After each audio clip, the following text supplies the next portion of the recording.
All right. Say hey, everyone. Welcome into Saturday mornings. Not the face you were expecting to start this show, I am sure. Nice to see everyone on the chat here. We have Miami Louisville live stream here. Dabby Cab just wrapping up some last minute things before he jumps on to our program. We had an early punt from Louisville. And now Miami taking the field here. Nice to see you guys again. We have a cast of characters coming in to join us on the program today. Big Regrew will be joining us here. Cab, obviously, might have some Troy Torrance. Going to get some Conks clips here as well. So it's nice to see you guys. Banana Boat, Pipe Player, Jesse Gomez. Nice to see you guys. And yes, I did post yesterday, so I can't see it on the screen or on StreamYard, I should say. But yesterday, I posted the link. If you guys have wanted to join us on screen, hang out, crack a cold one, just live bet, give us your action. It's in the It's in the pinned message on YouTube right now. So just click that. You'll be taken to our backstage area. I'll give you a quick intro so you know you're coming, and we will introduce you. You can come on screen, hang out with us. It's a fun time. We're just hanging out, betting on football today. I'll be here for about an hour-ish, and Cab and company will take over. Billy Brisbane, believe, will be here as well, talking some MMA. So that'll be very exciting. First down, Miami there quickly. So we have Miami rolling down the field. You must be asking, what action do I have on this game yet? I have none. I was waiting to get in live here to see how Miami would do here. But Miami back to throw here. Misses the throw. Cam Ward misses another first down on 1st and 10. So 2nd and 10 here. Excuse me. But I will be rooting for Miami in this game. Their line got juiced up quickly there. Army scores quickly, Pipe Layer saying. That was a great bet to get on them to win the American. And they might need to make the playoffs. They might be the highest ranked group of 5 team. So I'm going to be very interested in to see how Army does here. 2nd and 10 for Cam Ward in Miami. Motions, looks like they're running the ball up the middle. 9 yards on 2nd down there. So 3rd and 1 coming from Miami here. Nunya in here saying, go Canes. Go Canes indeed, guys. So, like I said, I've got a hair in my mouth. But like I said, guys, we appreciate you guys jumping in here early. I started the stream here early by myself so Cap can take his time in between shows. So, again, no rush to our guy, Dabby Cab. But it is 3rd and 1 here. Miami back. Full house back there. 3rd and 1 incoming. Snaps it. Hands the ball back. And they get the first down. They get the first down by a fucking nail almost here. So it's a first down Miami. King TL. Me too. I don't know why people told me to pick Louisville here. Jose exposing Helga with the yeah. I mean, that hair is everywhere. I had to. This is inside bucket stuff. I'm exhausted right now because I had to sleep on the damn couch because Helga, she'd be snoring. She's a snorer. So it's the benefits of having a woman in your life, I guess. You sleep on the couch sometimes because she snores like an asshole. 2nd and 10 here coming from Miami. They've been moving the ball pretty easily thus far, so it's nice to see that. Oh, well, let's bring in our first guest. I didn't even notice our first guest pop in here. Our first guest, I'm interested to see what he's betting today. Some afternoon MMA. Cam Ward, by the way, escapes a sack on 2nd down, escapes another sack, just fucking underhand flips it to a receiver, catches it for some 2 yards, a ridiculous play. But let's bring on our guest. I'm excited to hear what MMA he's betting today because, god damn it, if there are people fighting in a cage across the world, this man is betting on it. The one, the only, Billy Brisbane joins the program. Hello, Billy. Nice to see you. What's the haps? What up, Jose? Shouts to everybody in the chat. And we gotta put a disclaimer out, and we gotta let it be known early in the stream. This is not one of those Saturday streams that you're gonna catch me and Jose taking shots and drinking for the subs. If you would like to watch our counter colleagues and stuff like that, if you go tune into Mikey Money, you can watch a bunch of drunk people on screen. I'm locked in today. Hey, I'm trying to make some fucking bread, and like I'm so fucking laser focused, not a sip of fucking alcohol will be going in my system for the next 48 hours. Well, that's beautiful. What are you focused on? Right now I have a little bit of afternoon action here with Clemson. My college football card was really short. I have the Clemson running back for 100 yards and a touchdown that was like minus 106. That game's on ABC. And then we'll get into the other games, but my favorite bet of today is I always talk about this. If I'm betting a fucking college football game during a UFC card, I must really like the bet. But my favorite bet today is Kentucky minus 1.5 against Florida. Greasy narrative theory. Do you want to go greasy narrative theory or like the convention? Let's go greasy. Let's dive into the grease. Diving into the grease, today's National Kentucky Day. Okay. Boys is looking for a bounce back here. I mean, getting beat by Vando last week, that total tells you everything you need to know. I mean, Kentucky's defense is legit. Their offense is a little bit sputtering at times, but gladly for them, they're playing fucking Florida. Kentucky has only allowed one fucking team to put up more than 20 points on them, and they played a fucking hard schedule in the beginning of the year, like the likes of like Georgia and shit like that. Georgia only put up 13 points. The only team that's put up more than 20 points on them has been SC. South Carolina. Ole Miss only scored 17. So I would imagine Florida, with their two quarterback system, one of the quarterbacks being out, and now they have one quarterback, both freshmen. I don't see how the public is betting off of Florida off of like public perception, but like actual stats, if you put team A and team B, Kentucky should be like a 7-point favorite in this game. Interesting. All right, Kentucky for Billy Brisbane. By the way, yes, people in the chat, you guys are saying it. Touchdown Miami, but a flag, and it looks like we're gonna get PI on the offense. So no touchdown for Miami here. They're still driving here. What about the Graps, Billy? The Graps. I'm interested to hear you, the fights. My dude say he's on Fluffy Hernandez tonight. I'm interested to see what you've got cracking in the UFC today. UFC or PFL? Do you want to talk about? Because PFL starts. PFL, let's do it. PFL was one of those type of cards where, like, if you have never bet MMA before, or you've heard people say they don't like MMA, it's too chalky. The prime example of that is like a PFL fucking card with like. There's like 11 fights on the card, and 7 out of the 11 fights are like minus 500 or more. So you can only do but so fucking much with that type of shit. And they're only offered props for 5 fights, so you can only do but so much with money lines. So I got greasy, man. First fight of the main card of the pay-per-view. I got Paul Hughes by decision at plus 310.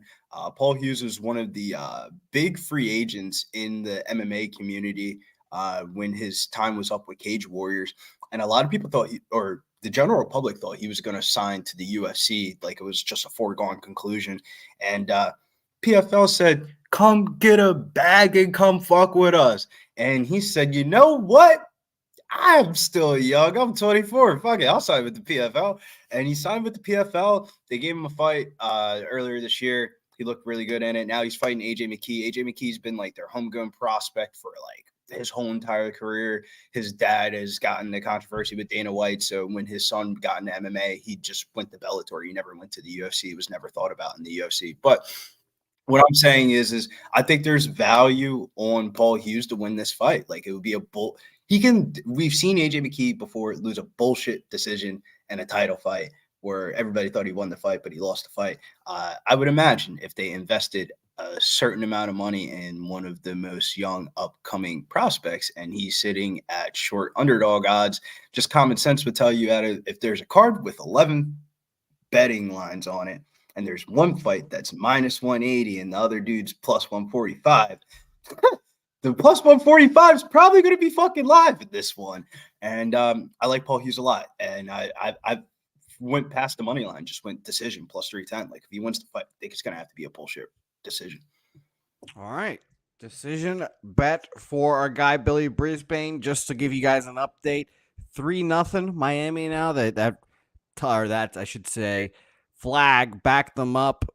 They ended up taking a sack, or no, they took a false start. Cam Ward ran for a bit, but they got the field goal there. So 3-0 Hurricanes. We got a legendary guest waiting in the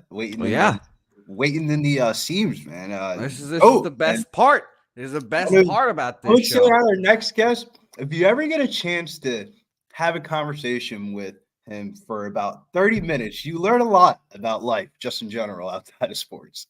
Yes, you do. Yes, you do. Let's bring on not DJ Big Boss, but a DJ in his own right. DJ Big Ragu in the mix. Yeah. The What's going on, fellas? Here. How we doing, boys and girls? What's nice happening? to see you, Ragu. I see the swag out today. You got the pop collars. Yeah, and listen, I got the postseason version today, man. So somebody mailed his hat to me, so I had to sport it out for them, man. You know what I'm saying? So, yeah, Ragu, you're feeling good after that Yankees win yesterday, huh? Well, you know what? I'm feeling good in general because usually this time of the year when the Yankees, when they get to the postseason, is they usually shat all over themselves. And then this year they've kind of, stepped it up. I'm glad to see they played a little bit of small ball the other night. They moved the runner over to the second and third with a bunt. I was like, Jazz made that bunt. I said, wow. They took and I was trying to figure out why they put him in the 4-hole in that lineup, and that was the reason right there. So good call by Boone finally, but he almost blew it again with the bullpen. So they got lucky, and the team bailed themselves out in that game. So 3-1 in the driver's seat. You actually get a fucking college football expert on the screen, so it's not being that's why Ragu is here. Because he has to be the college football expert around. Oh yeah, dude, baseball is my true first love. Though I can't lie. I've been playing. I played baseball since I was 5 years old, and I coached until I was about 50. So, yeah. The Tampa, what's it called? Tampa Bay Downs. Oh, Tampa Bay Downs are horses. Yeah. That must be your second love because I ain't never seen nobody. Horses. Hey, shout out! Speaking of love for horses, how about Razor smashing them up pretty damn good, man? If you ever wanted to tell your wife "fuck you" money, I don't know how much you told her, how much you really got from it, but man, I can't imagine the conversations like off camera of her saying, "Oh, about your job," then he comes in with the boom, bitch! I just made more than your fucking salary. Yeah, it's crazy, 40K. Let's bring on. Let's hold on, Kat. We need to properly introduce our next guest. This guy thinks he can jump on and not get an introduction. This fucking guy, unbelievable. The host of this program, the host of the tailgate. He just broke down college football for 2 hours for you. His butthole is clean. He's ready to go now. The one, the only, Dabby Cab joins the program. There he is. Dabby, nice to see you. Good to be here. And since you're telling all. Since Jose's telling all, Ragu and Billy, I guess I'll say this. Thank you for starting this for me, man. I ask so much out of Jose day in and day out, and he always gets it done. He asked me to do one thing last week, and I didn't do it. And I felt like an asshole. I forgot. Come on, man. As much as you got going on, you didn't get it done? Nah, I find it hard to believe. This is a public apology again for a second time. I completely didn't mean to. I missed it. I can tell you reasons why, but that still don't matter. I still should have been there. So my bad, man. It's all right. As long as like I told you, I wasn't mad that you missed. I was mad that you didn't tell me anything. So I forgive you, Cabby. I still haven't gotten an apology from your other half, and I'm not going to hold my bet. I'm not going to hold my breath on that one. Well, when I brought it up, he said, "Well, don't run that football back." No, you're good. Louisville gets a decent return here. Now they get the ball for the second time.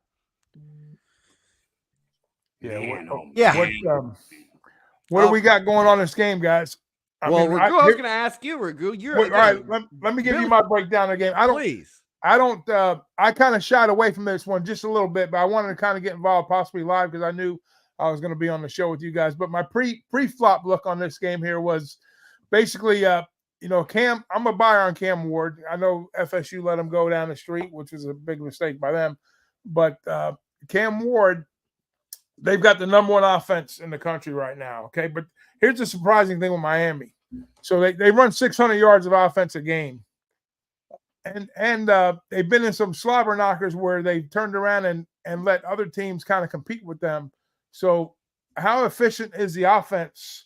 when you're running 600 yards of offense, you should be winning football games convincingly, right? I would think. You would think. But, they kind of let teams hang around. And especially like these last two, they with the West Virginia, the Virginia Tech game, which I think the ref snaked that one away from them. And then they get the lucky win against Cal. But Louisville's not going to let them do that. Louisville's too good of a program. They're constantly in the top 25 year in, year out. The interesting backdrop on Louisville is a lot of these kids over the years.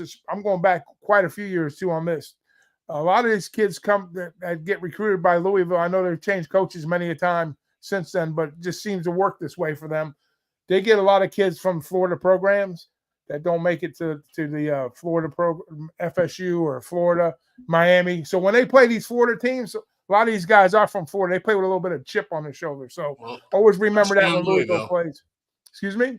Touchdown Louisville, right as you're saying that. Yeah. Like kids a little bit of chip on the shoulder. They know they didn't get that same recruitment. Yeah. I mean, they're away from home and they get the opportunity to play the boys that they played high school ball with, across the state, whether it be a championship game or playoffs or whatnot. So I'm not going to say they're familiar with one another, but, the theme is there to set up. So this is always a tough game, a tough out when a Florida team plays Louisville. And they're to your point, the Scamper touchdown run right there. Braum has a knack for winning these games too against top teams. He always competes. So this game is set up for Louisville for the pickings, I think, as far as maybe an outright win, definitely with the points. So I lean with the Louisville side. It's easy to say because they're up 6-3 now, but Miami's going to get their share. I think maybe this game plays a little bit lower to the total side too. I don't think we see 60 something points here. I think we see maybe high, mid 50s. So I kind of lean under on that spot too.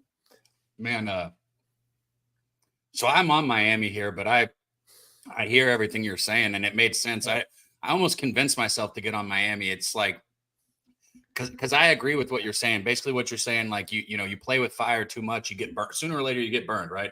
Everybody's mom told them, you play with fire, you get burned. That's what Miami's been doing. They've been playing with fire, and they just haven't been burned yet. Sooner or later, they're going to get burned. I just thought maybe the bye week, and shout out to Moose Money Bets. Moose brought us Miami had a player. They called a players meeting this week to get together. I've seen that. Yeah, I've seen that. I'm out. Dabby, a bye week going to New University of Miami might be a death sentence. I can't imagine what your Hinge, Bumble, and fucking Tinder accounts. Every girl that you were about to fuck in the first week of the season, you're hitting up on the fucking bye week, and you're probably I can't imagine what a week of bye week partying is like at Miami University. I think that's a deterrent for sure. I think usually a bye week's a positive thing, like if you're coming off a loss or you got to regroup. But this team, as close as they played, they've actually had momentum going into the bye. So that kind of maybe pumped the brakes a little bit. Maybe they come out a little bit rusty, even though they, like you said, group meeting, players meeting only.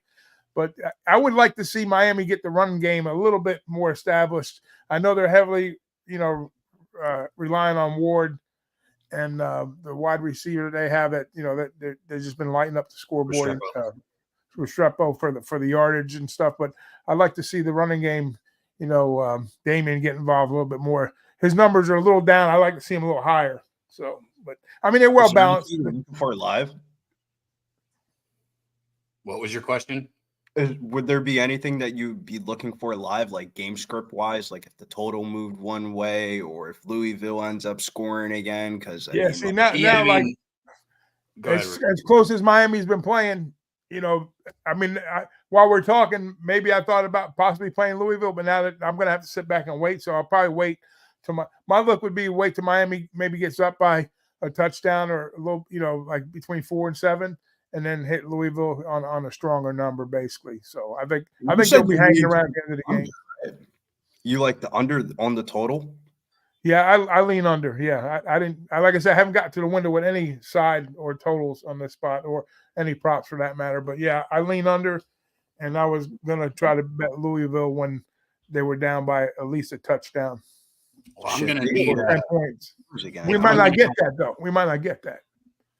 I hope that we do because, I hope like I said, I'm on Miami, but boy, that defense looked I mean, they've looked like shit all year, but they didn't have anybody within 10 yards on any play of whether it was a run play or a pass play on that first drive. There was nobody within 10 yards of the initial ball contact. Like, it was, where were they? What are they doing? Like, I don't understand what's going on. How do you not have somebody within 10 yards of the football? It doesn't even make sense. I mean, but surprisingly enough, both of these teams are pretty good on third down. Like, I think Miami's like 7-21 and Louisville's like 17. So that could be the equalizer, like a turnover, a big third down stop, somewhere in between, if it's a one-score game for that matter. But like I say, it's a tough spot, I think, for Miami to cover. And if they go out and they show out and they ball out, it's good. You know what I found surprising too was like Cam Ward's stock kind of went down in the Heisman market. I was listening to that a little bit. I think that was a good buy-on spot, early on, because let's face it, I think at the end of the season we're going to be looking at Miami Clemson in the ACC, and then depending on how that game goes and wins and losses, we'll probably see, if not both of these teams, and possibly in the playoffs. So you'll still have an opportunity for Cam to show out. If you're a Cam buyer, that this was the week to buy, because they moved Gabriel up a little bit, and who was the other quarterback that was above him? Ewers, yeah.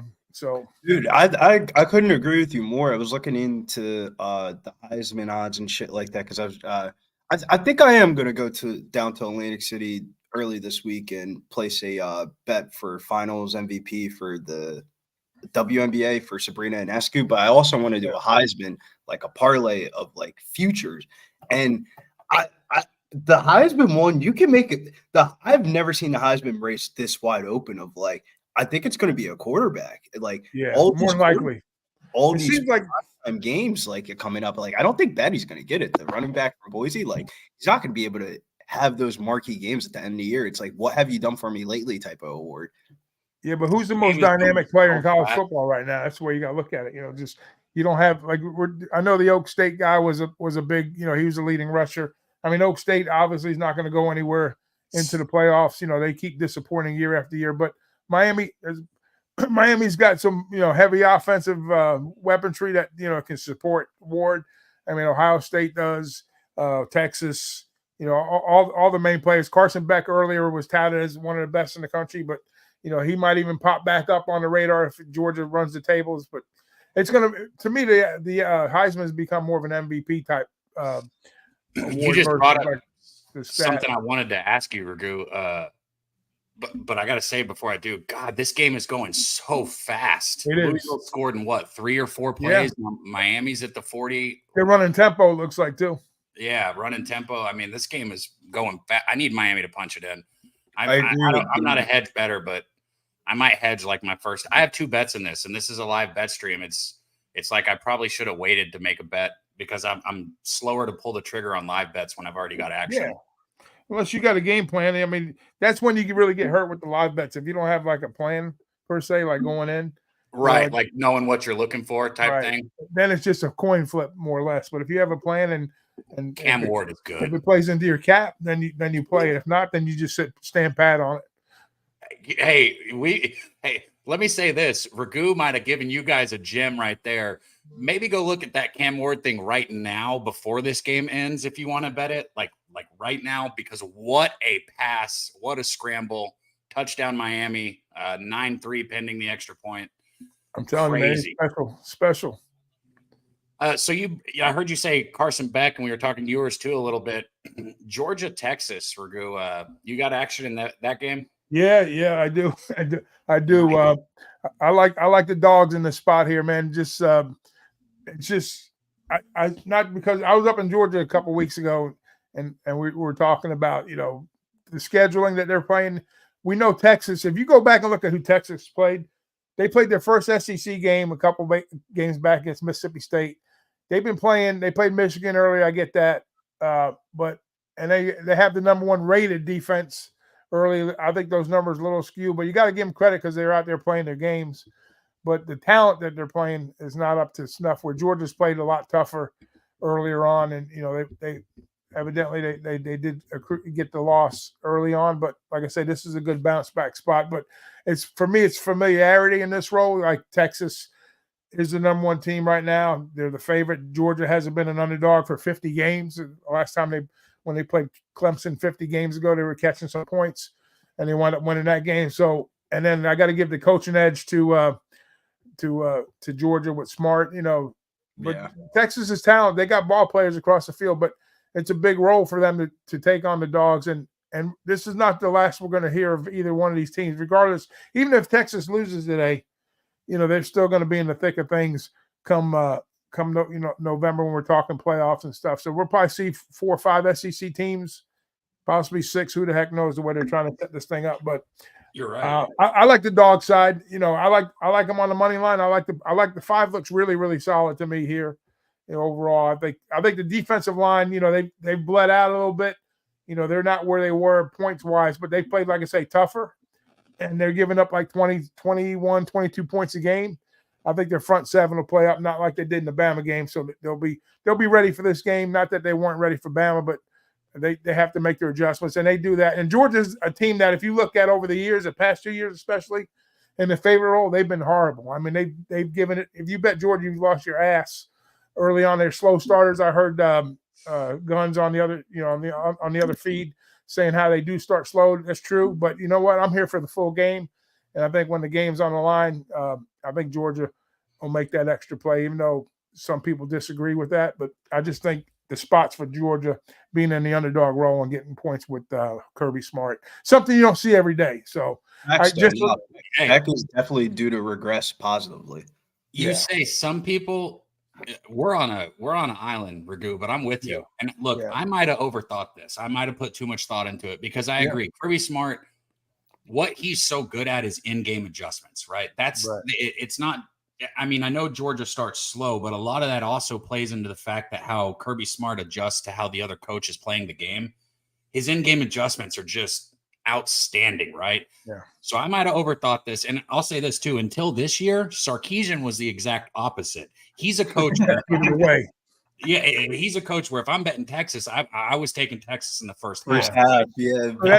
That plays into both realms. If you don't want to try to get cute, like you said, and just try to figure out the first half or the second half. But for me, I'm looking long. I'm going full game here. Normally, I would probably fade Georgia in the first half in actuality, but I know the numbers are kind of close. But I mean, can Georgia come out and take the first half? Yeah, they could possibly. I hope so, because I took it. That's what when I said I might have got cute, Raghu, I took it. That's where I was going. Yeah. I mean, I know Georgia they start a little. Like I heard Guns talking about that, and I totally agree with him on that. They take a little bit of time to ramp up, but I think this game may have a little twist to it, because they're going to use this for a little bit of motivation. They want to be the big dog, the big cheese on top again. So they're not going to take every minute of this game is going to be focused for Georgia. Believe me. That is such a great gap, because if you're Georgia, sometimes you have to think about what the fuck is the coach saying to the players. He has to be saying to the players right now, we cannot start off slow in this game. We can't be playing from behind in Austin. Without a doubt, without question. I mean, if there's one game, because now they're not behind the 8, they're sitting number 5 right now. I get that, but they don't want to make any excuses for them to say, "Oh, we kind of started slow this game, and then we kind of turned." We're not going down that route. They're not going down that rabbit hole. This game is all about pushing the trenches early up front on the defensive side for Georgia. They want to match up. Their game here is on the defensive side for Georgia. Georgia makes the stops. They get the big play. It can come early, it can come late, but there's going to be one big play in this game that's going to make the difference, and I think it's going to be on the Georgia defensive side. It's going to be a defensive play. One way or the other, I agree with that. Everybody and their mom last week was walking up to the window saying robbery, walking up to the window and got burnt like a motherfucker trying to fade Texas. Now you see them walking back to the window like, well, fool me once, you can't fool me twice. I'm trying to back Texas. Nah, this definitely feels like the rug gets pulled in this game. Raghu is definitely holding something. Plus 4.5. It doesn't even take a lot to man, this game win. First play where Louisville didn't pick up 15 plus yards. He dropped the ball. Yeah, receiver just dropped it. But I'm how is Miami behind? The DB was just 5 yards behind chasing that receiver down again. How are they 5 to 10 yards away from every fucking person who has the football? Are they really? They don't want to give up the big play, but meanwhile they're getting chunk plays. So that's what happens, and you get that's how they let teams hang around. This is a live bet. Commercial break in the Wisconsin game. Wisconsin is on the red zone. You have about 2 minutes to get this in. Tyree Walker, I think, is going to find the back of the end zone in this game, but I was kind of waiting for the odds to come down live. It's -200 parlay if you don't like it. He had fucking 200 yards and 3 touchdowns last week. That tells you everything you need to know with 24 carries. Like, they get inside the red zone, they're fucking running that bitch. I'm betting it. Wisconsin back. Yeah, big fourth down play coming up here. I mean, I got to imagine Louisville's going for it, even though they're on their own 30-something yard line here. I mean, I would go for it. You're what? Yeah, you're in no man's land right there. Oh, big hit. They closed the gap. You guys are probably ahead of me. Have you already seen it? Yeah, just big. Magua just made a big hit. Closed the gap. Oh, okay. You're talking about on third down. On fourth down, Louisville runs a quarterback sneak, and I mean, they could have got 5 yards with that if they wanted to. Yeah, the play before. I'm sorry. I know I'm behind the chat. There is a flag on the field on that fourth down. Let's see what it was. Oh, they said Miami called a timeout. Well, there you go. Wow. Yeah, way to use your timeout. You're still going to get this. Nice job, Cristobal.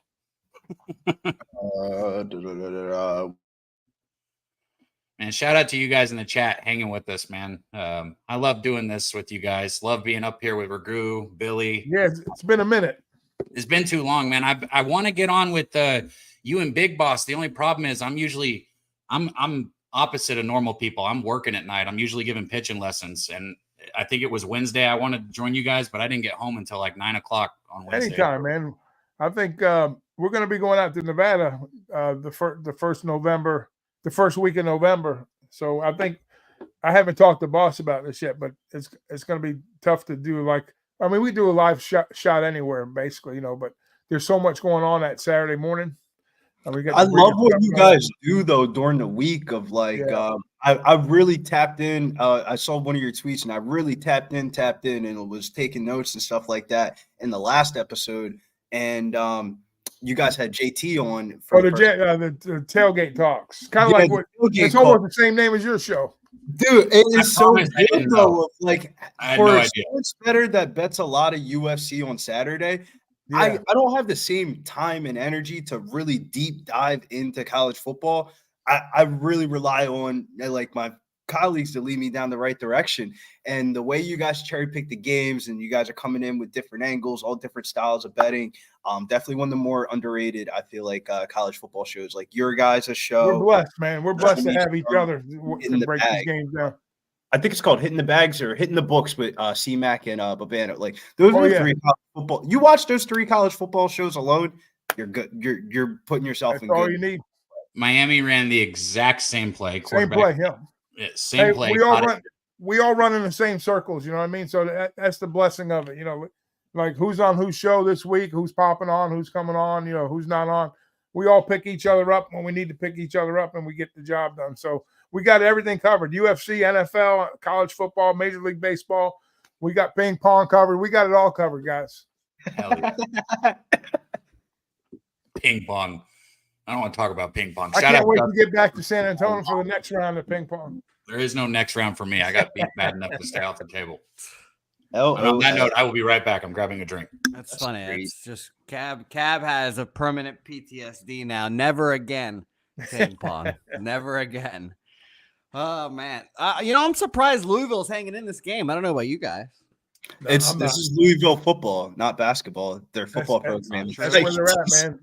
Brom in these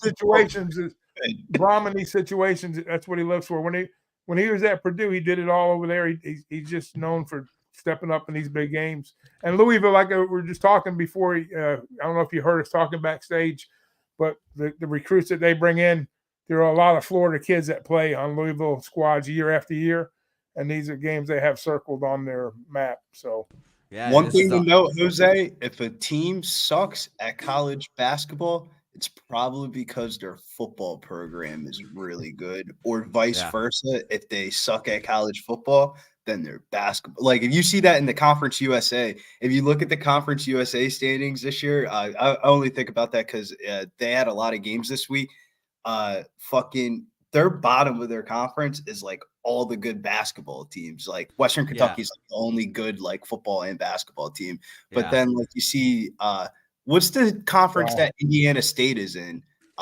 They're like a really good basketball. Sycamores, I forget. Yeah, the Sycamores football team fucking sucks. They're like 0-8, getting blown out by like 30 points every year. Like it's like what the fuck, man. Buffalo is another one. Their basketball team is like fucking terrible, but they're wrecking it in football this year. I can't confirm as well. UTSA had a great football program these last few years. We fired our basketball coach. Our football program has gone to hell, but now our basketball program might be back, everyone. So I agree with that. It comes circles. It goes. It's very cyclical in sports. It's super hard to do both. I mean, like Utah is the only fucking school that has #1 picks in both in the same year. So shout out to them.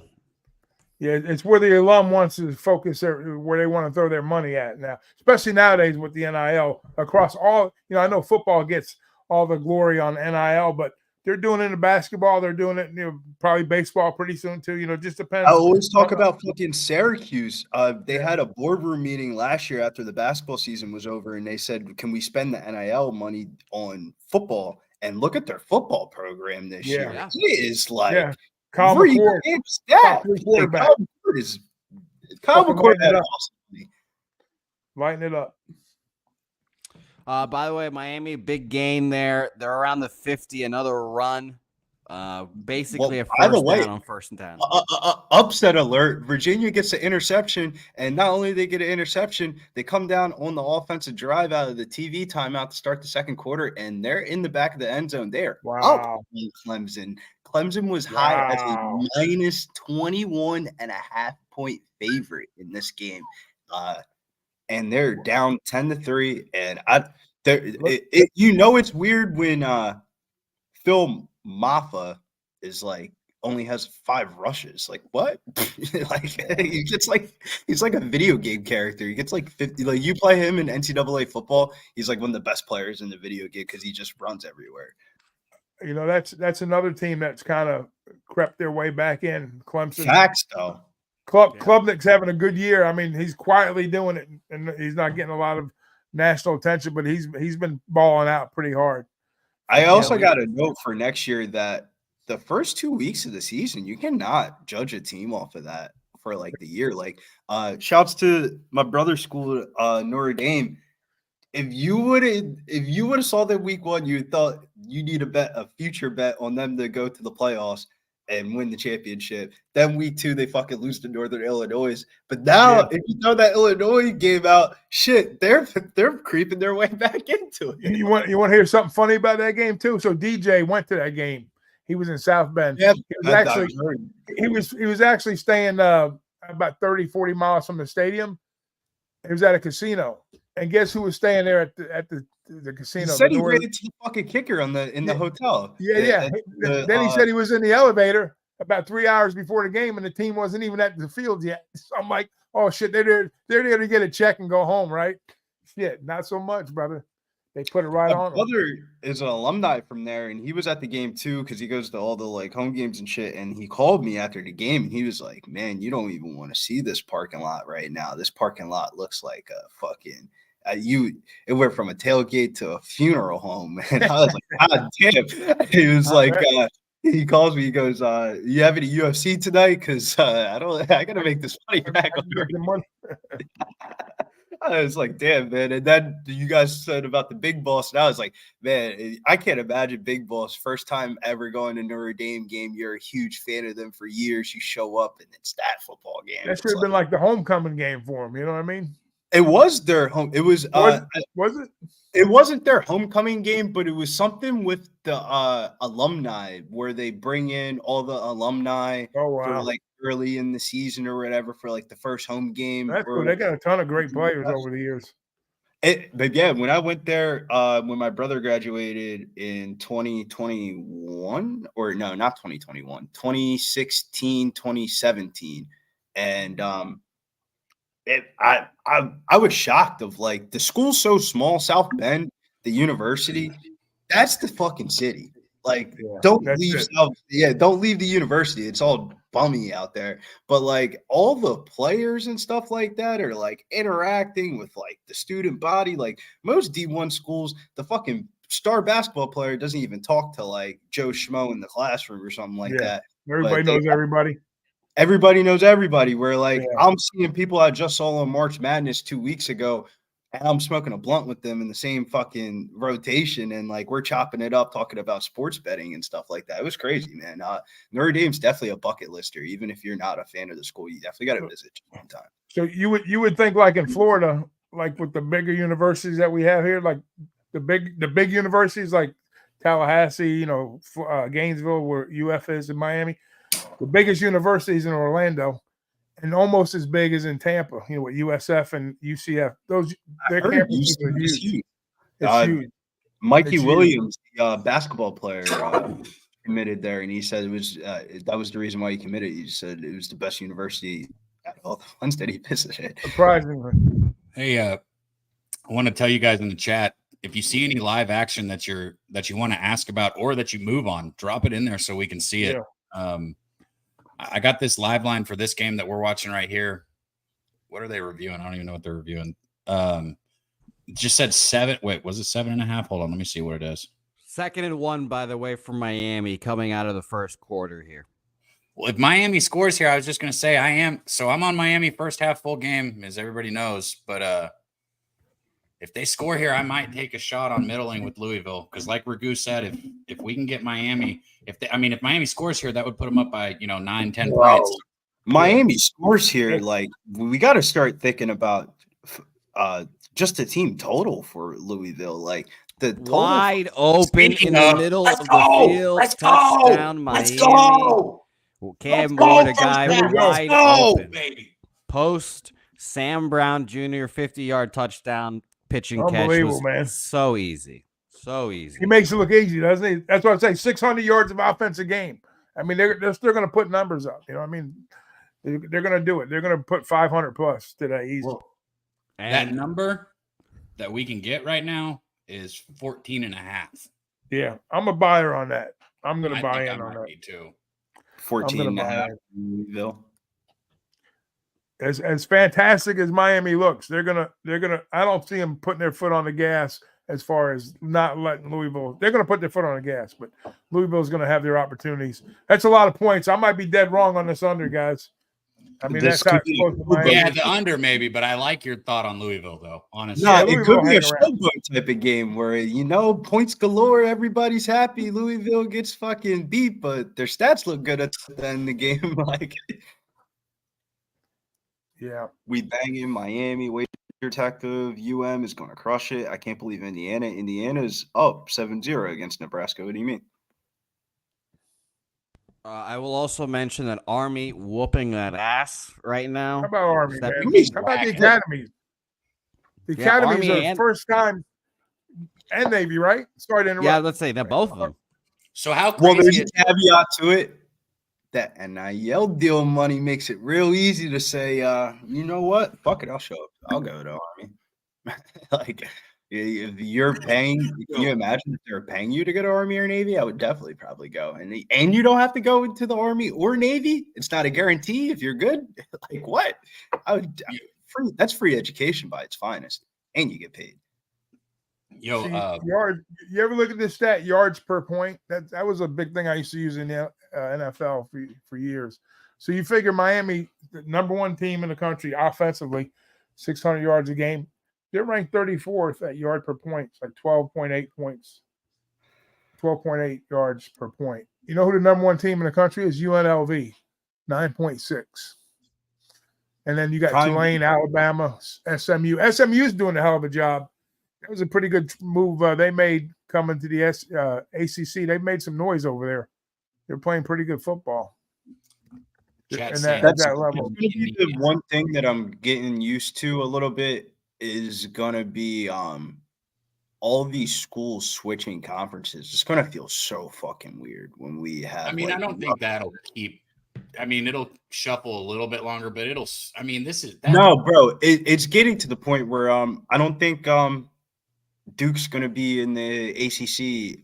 They're going to like the Big Ten or something like that. Can you imagine Duke, North Carolina not being a rivalry game anymore? Yeah. Like, well, you're talking to somebody who had to deal with. That's Oklahoma, Texas. That's what I'm about to say. You're talking to somebody that had to deal with losing A&M Texas. Like, I grew up an Aggie with the bonfires, everything, and then they just took it away. I'm so happy that football game is back this year, like that. And it actually means something this year. Yeah, I was just going to say, like, even if you're not in the same conference, just make it happen, right? Like, I know it's going to bring them. Just make it happen. Like, well, they did it for years with USC and Stanford all those years. You know what I mean? Same USC, Notre Dame. They're still the ones that are out there. Other than the usually be like the end of the year. How about like early on this year? You had all the Pac-12 teams playing like in week 3. All the old rivalries. That shit was dope though. Yeah. Well, let's not forget that the Oklahoma University are a bunch of cowards and frauds that don't want to play Oklahoma State anymore. Huge run by Louisville. This defense is so fucking. I'm telling you, man. 14.5. Let's go. Even though you're down, it's going to come to play. Trust me, it's coming. I should take it. I just hate having 2 bets on opposite sides, but it's a 10-point difference. So I think you can still middle that easily. I agree with Ragu there. 1st and 10 here. Louisville outside of field goal range, but on the Miami side, throws it away. 2nd and 10 incoming. It's 13.5 now, which is a huge difference, but still. See, that's what Louisville's going to want to do. They're going to want to take those big runs, keep Miami's defense on the side or offense on the side. They don't want to score quick and put Miami on the field right away. They want to keep it 1 score. Try to get within 1 score. It looks like South Carolina is up on Oklahoma. You hate to see that. God damn, dude. This dude, Klubnik. They got bludgeoned last week, the Sooners, didn't they? Yeah, they suck. Just dropped my phone on my keyboard. Glad Klubnik, I go back and forth on him being good or not. Another pass from Louisville, first down. Another wide open receiver for an easy first down. I mean, this is. So the quarterback for Louisville, he's another guy, right? I know he was a Texas Tech guy. He went to Oregon, played behind Nix. That's the connection here in this game, too. Now you got Show playing up against his old coach that didn't put him in the game. Because, Nix was spectacular, what he did up there. But here's a guy that's been around the block a few times. Yeah, you just mentioned that they brought up his career thing, Ragu. 7 years. 3 of those years injured. That's crazy. Since when is it, like, the new norm to play 7? Like, you got make a decade. You're playing – get that interception. Go up and get the ball. Incomplete pass. Yeah. But you got people playing college football for Look at Cam Rising. He's going to be done. Are they going to give him 8 years now? Oh, Cam Rising's been in college since I graduated. Come on, man. He's going to have grandkids by the time he gets done. I don't know if it's their starting tight end because all I remember was reading about it. But Miami has their tight end. If you look at it, one of their tight ends, this is his 9th year. Yeah, but the dude's trash though. It's not like he's like. But still, he's in college for 9 years. Reminds me of like Baycock and Ryan McCormick. Like, bro, these are people that were in school when I was in school, bro. That is fucking wild. Slant up the middle, down to like the 3-yard line. Louisville is just. I mean, it's so fucking easy. That's why that stop earlier. I was so shocked when I saw Miami get that stop. Whoever gets a couple stops this game wins the football game. That's how bad. Cab, I'll mention it. We could run back the JMU bets right now. Some team totals for Louisville. Yeah, hilarious. I mean, Billy, you mentioned it. Yeah. What is the team total right now? That's a good question. I'll look. But Billy, you mentioned the 2 team total as well here. Just might have to be team total. Run up the middle on 1st and goal, stopped for a 1-yard loss. Every time they get a stop, I'm just shocked. This reminds me of a Pac-12 team right here.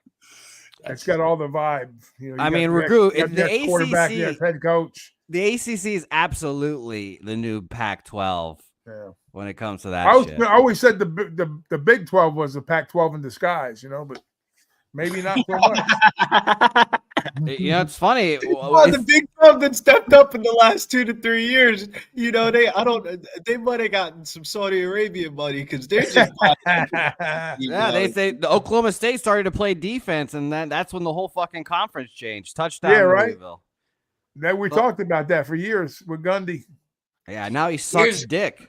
Touchdown Louisville, 13, about to be 14-17. Here's the thing about this Miami defense. Like on that play again, okay, whoever was supposed to be covering that tight end was 5-6 yards behind, chasing him. Like, just don't even chase it. Go do something. Go rush the quarterback or something if you're going to be 5 fucking yards behind your guy. Like, just frozen. And it was the linebacker, just frozen. Watched him looking right at the quarterback, watches the motherfucker run in front of him, still looking at the quarterback. Follow the fucking receiver. Do your job. Blocked field goal in the Northwestern game that is literally, isn't that field like a fucking high school football stadium or some shit that's like right off the ocean? Or yeah, basically. Fucking on your heels, 3 yards deep in the goddamn end zone. I don't get it. I don't understand. Like, this is, you don't even have, like, this is nobody picked them up. What? Do something. Just get off your heels. You're on your heels 3 yards deep in the end zone. You're not going to affect the play at all, no matter where the fucking football goes if you're doing that.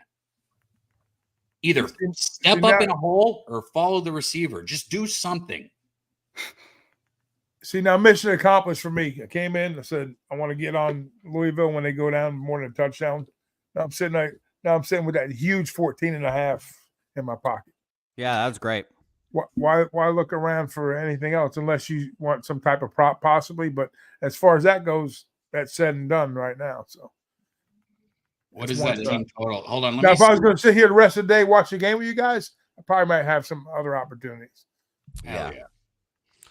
I didn't get to see that team total. It didn't pop up on my book. I only had 7.5 spreads there. I got it. Hold on.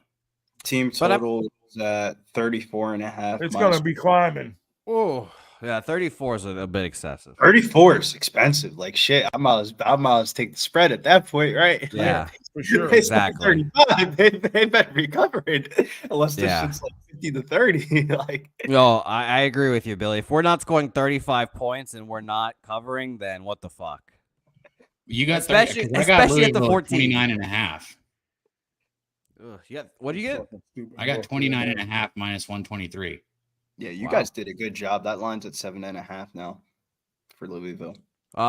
Billy, good news. 1 yard touchdown run. Maffa 10-10 now, Clemson. Yes, very good news. I mean, to be honest with you, it sounds fucked up to say this. I'm not a Clemson fan or anything. I just got Phil Mufasa. I'm just gonna say Mufasa because that's some brain. Sure. For 100 yards and a touchdown. If they win the game or not, fuck them. But it's the prop probably hits if they win the game, though. Well, you're halfway there. 7.5. Halfway there. How the fuck?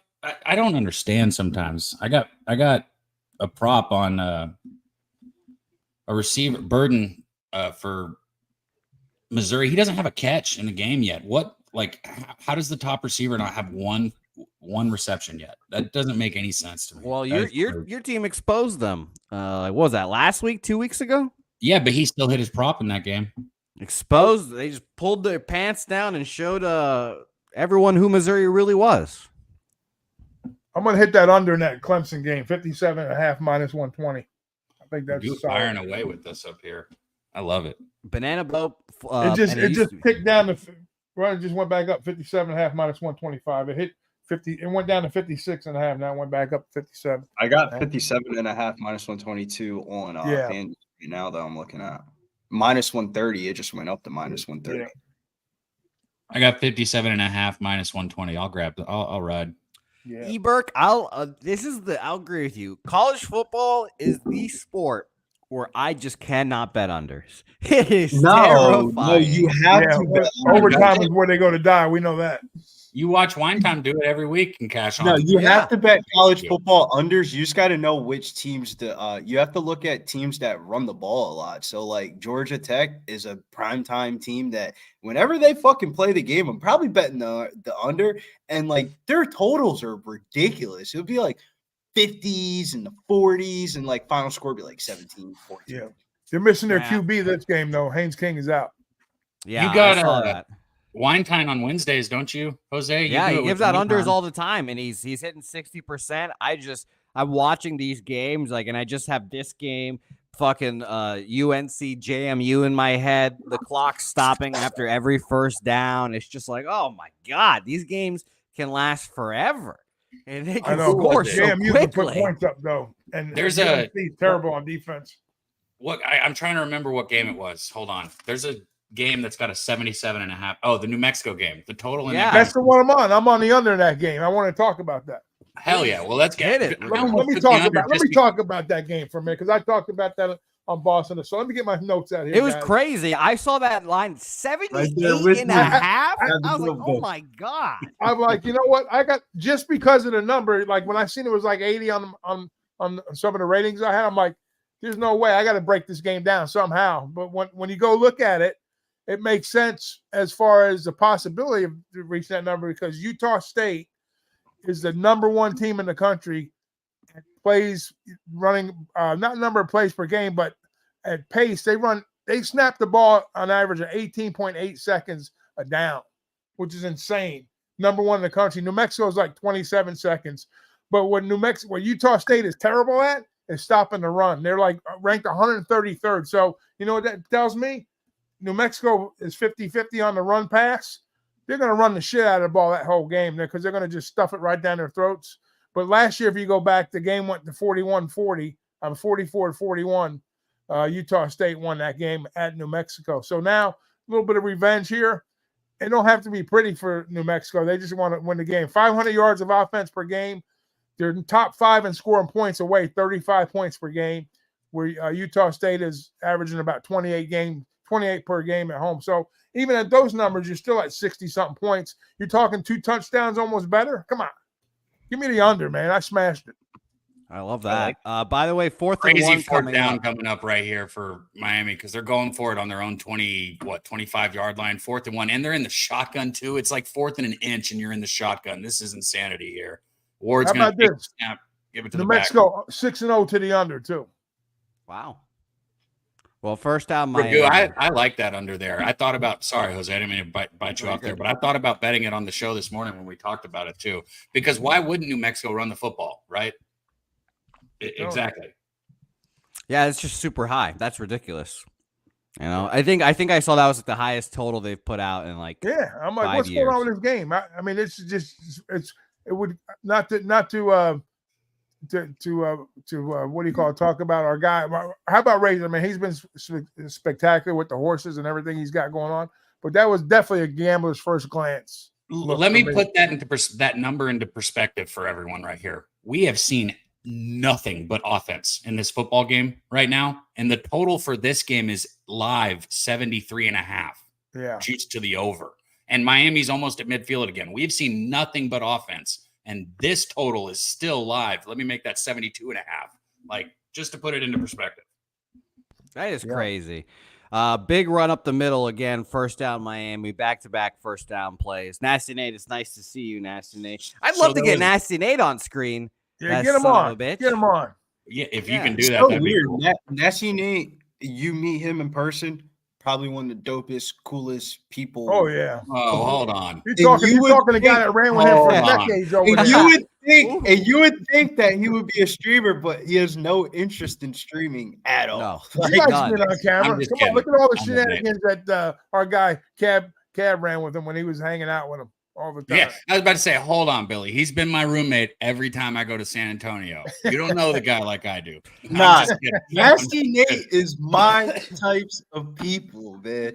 A motherfucker that's going to get to some money and stay up late and always down to smoke a fucking please, man. That's my type of people. That's our guy, man. AKA Mr. Super Trifecta Boston style. Yeah, Nate, I hope you're ready to trifecta the Celtics on banner night. I can't wait for that. That was a big sack from Louisville, right? Who are they playing on banner night? I think the Knicks. 2nd and 19. Oh, wow. God. I think the Knicks are going to be one of those teams this year. It sucks, but I can't imagine how many times we'll be betting against the Knicks this year. I remember going to the Garden watching them play in the old Knicks back in the day. That was like one of the biggest rivals in basketball was Knicks in Boston. Outside of of course, Lakers, Celtics, the championship years. But Knicks only had a short run at the championship in the late '60s, early '70s. Nate, you have to send me the picture of the pre-roll, please. I need to see it. Please and thank you. Another sack from Louisville. Louisville in this game right now. They're live, man.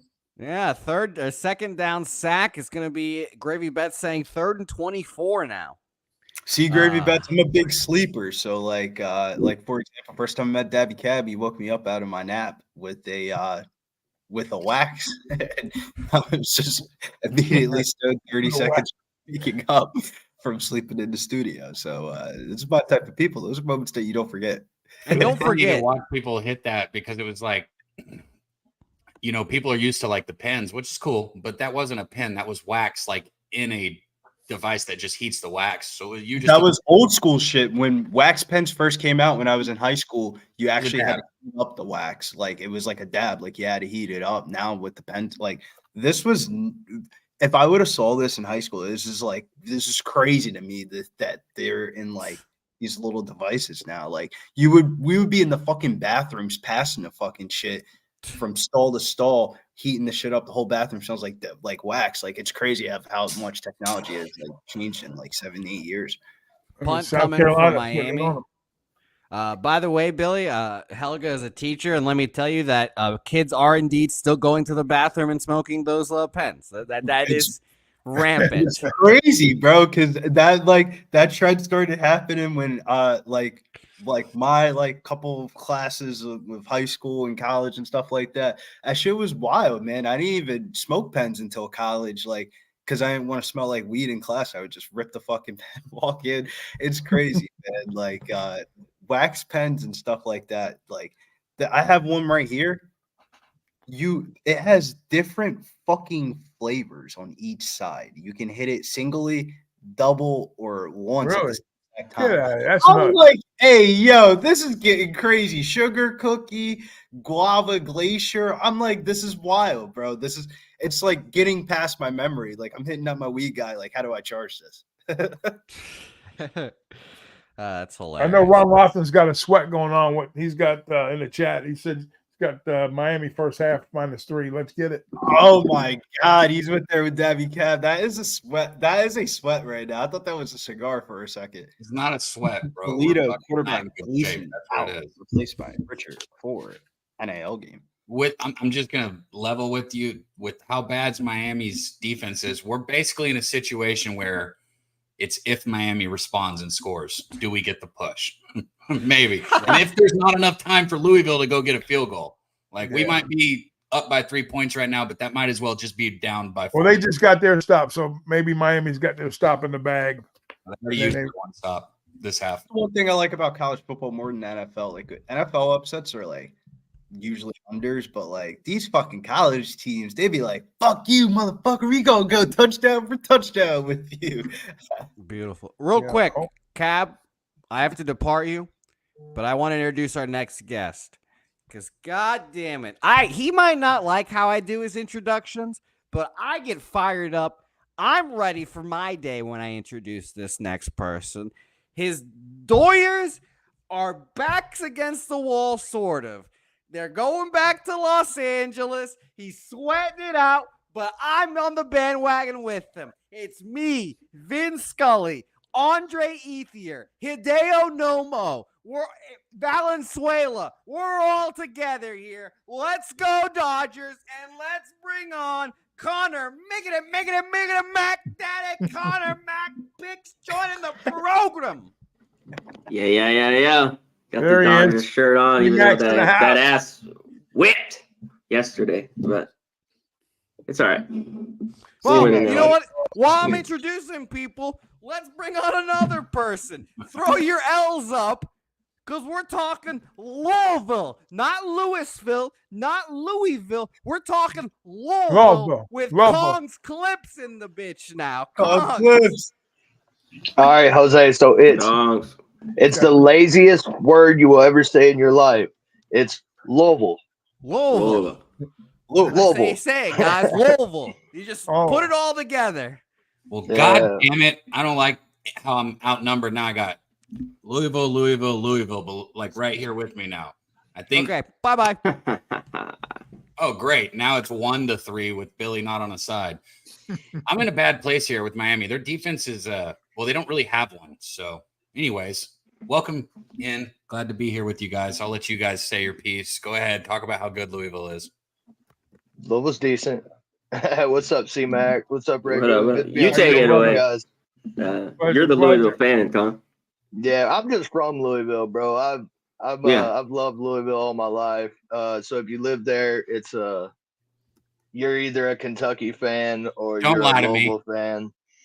I hate how I'm behind the chat. I haven't seen it yet. Don't lie to me.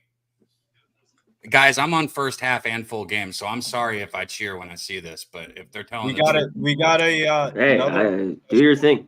That's a fumble. That is a fumble. Touchdown. Thank fucking God. Because I was basically counting that first half a lot. How the fuck does that happen? What happened? From Miami. Louisville running back, helmet on the football. Where is Oh wow. Give us a second here. We have to find this intro. And now it's like I wish I had a 2.5. Oh yeah. Huh? Oh shit. I'm so locked in the game I didn't even notice. No, I feel you. Hey, what's up? I decided to make it. I'm busy, but I tried to make an appearance here. What's up, everyone? There he is. Pete. Yeah. Let me see. Focusing on FCF stuff, though. You didn't join me with Miami Louisville bets? I did. No, I took Miami first half when I saw that they had a players only meeting. I was like, man, I'm not going to fade Louisville at home as a dog unless there's a coaching change or a players only meeting. I did my research. Players only meeting. That's all I had to hear. Hit them first half. No doubt about it. It's so funny you say that because the only reason, so I gave out, full game with you, but, and I was on full game early in the week, but I bet first half, like on the show because Moose brought up that players meeting. And I was already in full game, and I was like, all right, with that players meeting, like, I'll take first half. That being said, Miami up by 10 right now. I hate to be so negative, but might as well just call it 3. Hopefully we get like a field goal or a touchdown with the last possession so we cash and we don't push. But what do you think about taking Louisville second half? I'm looking at the it's 13.5 now. I'm sticking to the 14. If I get above 14.5, I might double back in. But I'm in a good spot still. 14.5 is solid. Ragu got up here and we got that 14.5, and he was like, yeah, that's a good number. Because, he had a good point on Louisville, the whole breakdown, and then the 14.5 was available. I wish I would have grabbed it. I hate betting against myself, even though I should have. It wasn't. I should have done it, but I didn't do it. No double up spots here. Hold on. Can I get it right now? Is it still 13.5? It's 11.5 now. See, that's crazy to think about the fact it's 11.5 now when last time they were up by 10, it was 14.5. Yeah, it was 13.5. Now it's down 11.5. So what's that telling you? Exactly. So, yeah, Pete, either second half Louisville or maybe live Louisville, I think still is maybe a good look. C-Mac, did you just taunt me or do you have action in this? Yeah, I wouldn't just taunt you. I bet those games when I give you that shit. I know. I don't know if I've even won you. Well, we'll see. I think Miami will cover if they make us stops or turnovers like that. But if not, this is split for me. I have Louisville 5.5. I have the over 60.5. So points are fine with me. I think they can come back. That's it. I have Virginia plus 21. I have the under Auburn, Missouri. I have under UCLA, Rutgers. So that's my morning. And of course, Army. How can you not have something on them? Just riding the wave. Yeah. So a lot of morning here for me. Wagon. Hey, Billy. Is it just me that hears it, or is everybody? I think you're getting like a robot feedback when you talk. Somebody is. I'm good, right? Am I good? Yeah, everybody else. I'm pretty sure it's Billy. I might be right. No, it's just you when you talk. Let me hear it. Am I good? All good. All right, bet. Perfect. 17-10. Kong, you want to tell everybody about that future you took on Army? I thought it made sense with what you said about the line for the Notre Dame game. Yeah, so I grabbed the Army. Oh, maybe there it is. It's you, Kong. I was wrong. My bad. Yeah, I broke the laptop out. I've got my screens full. You got AirPods? You got to pop them out, pop them back in. I thought that was me. Okay.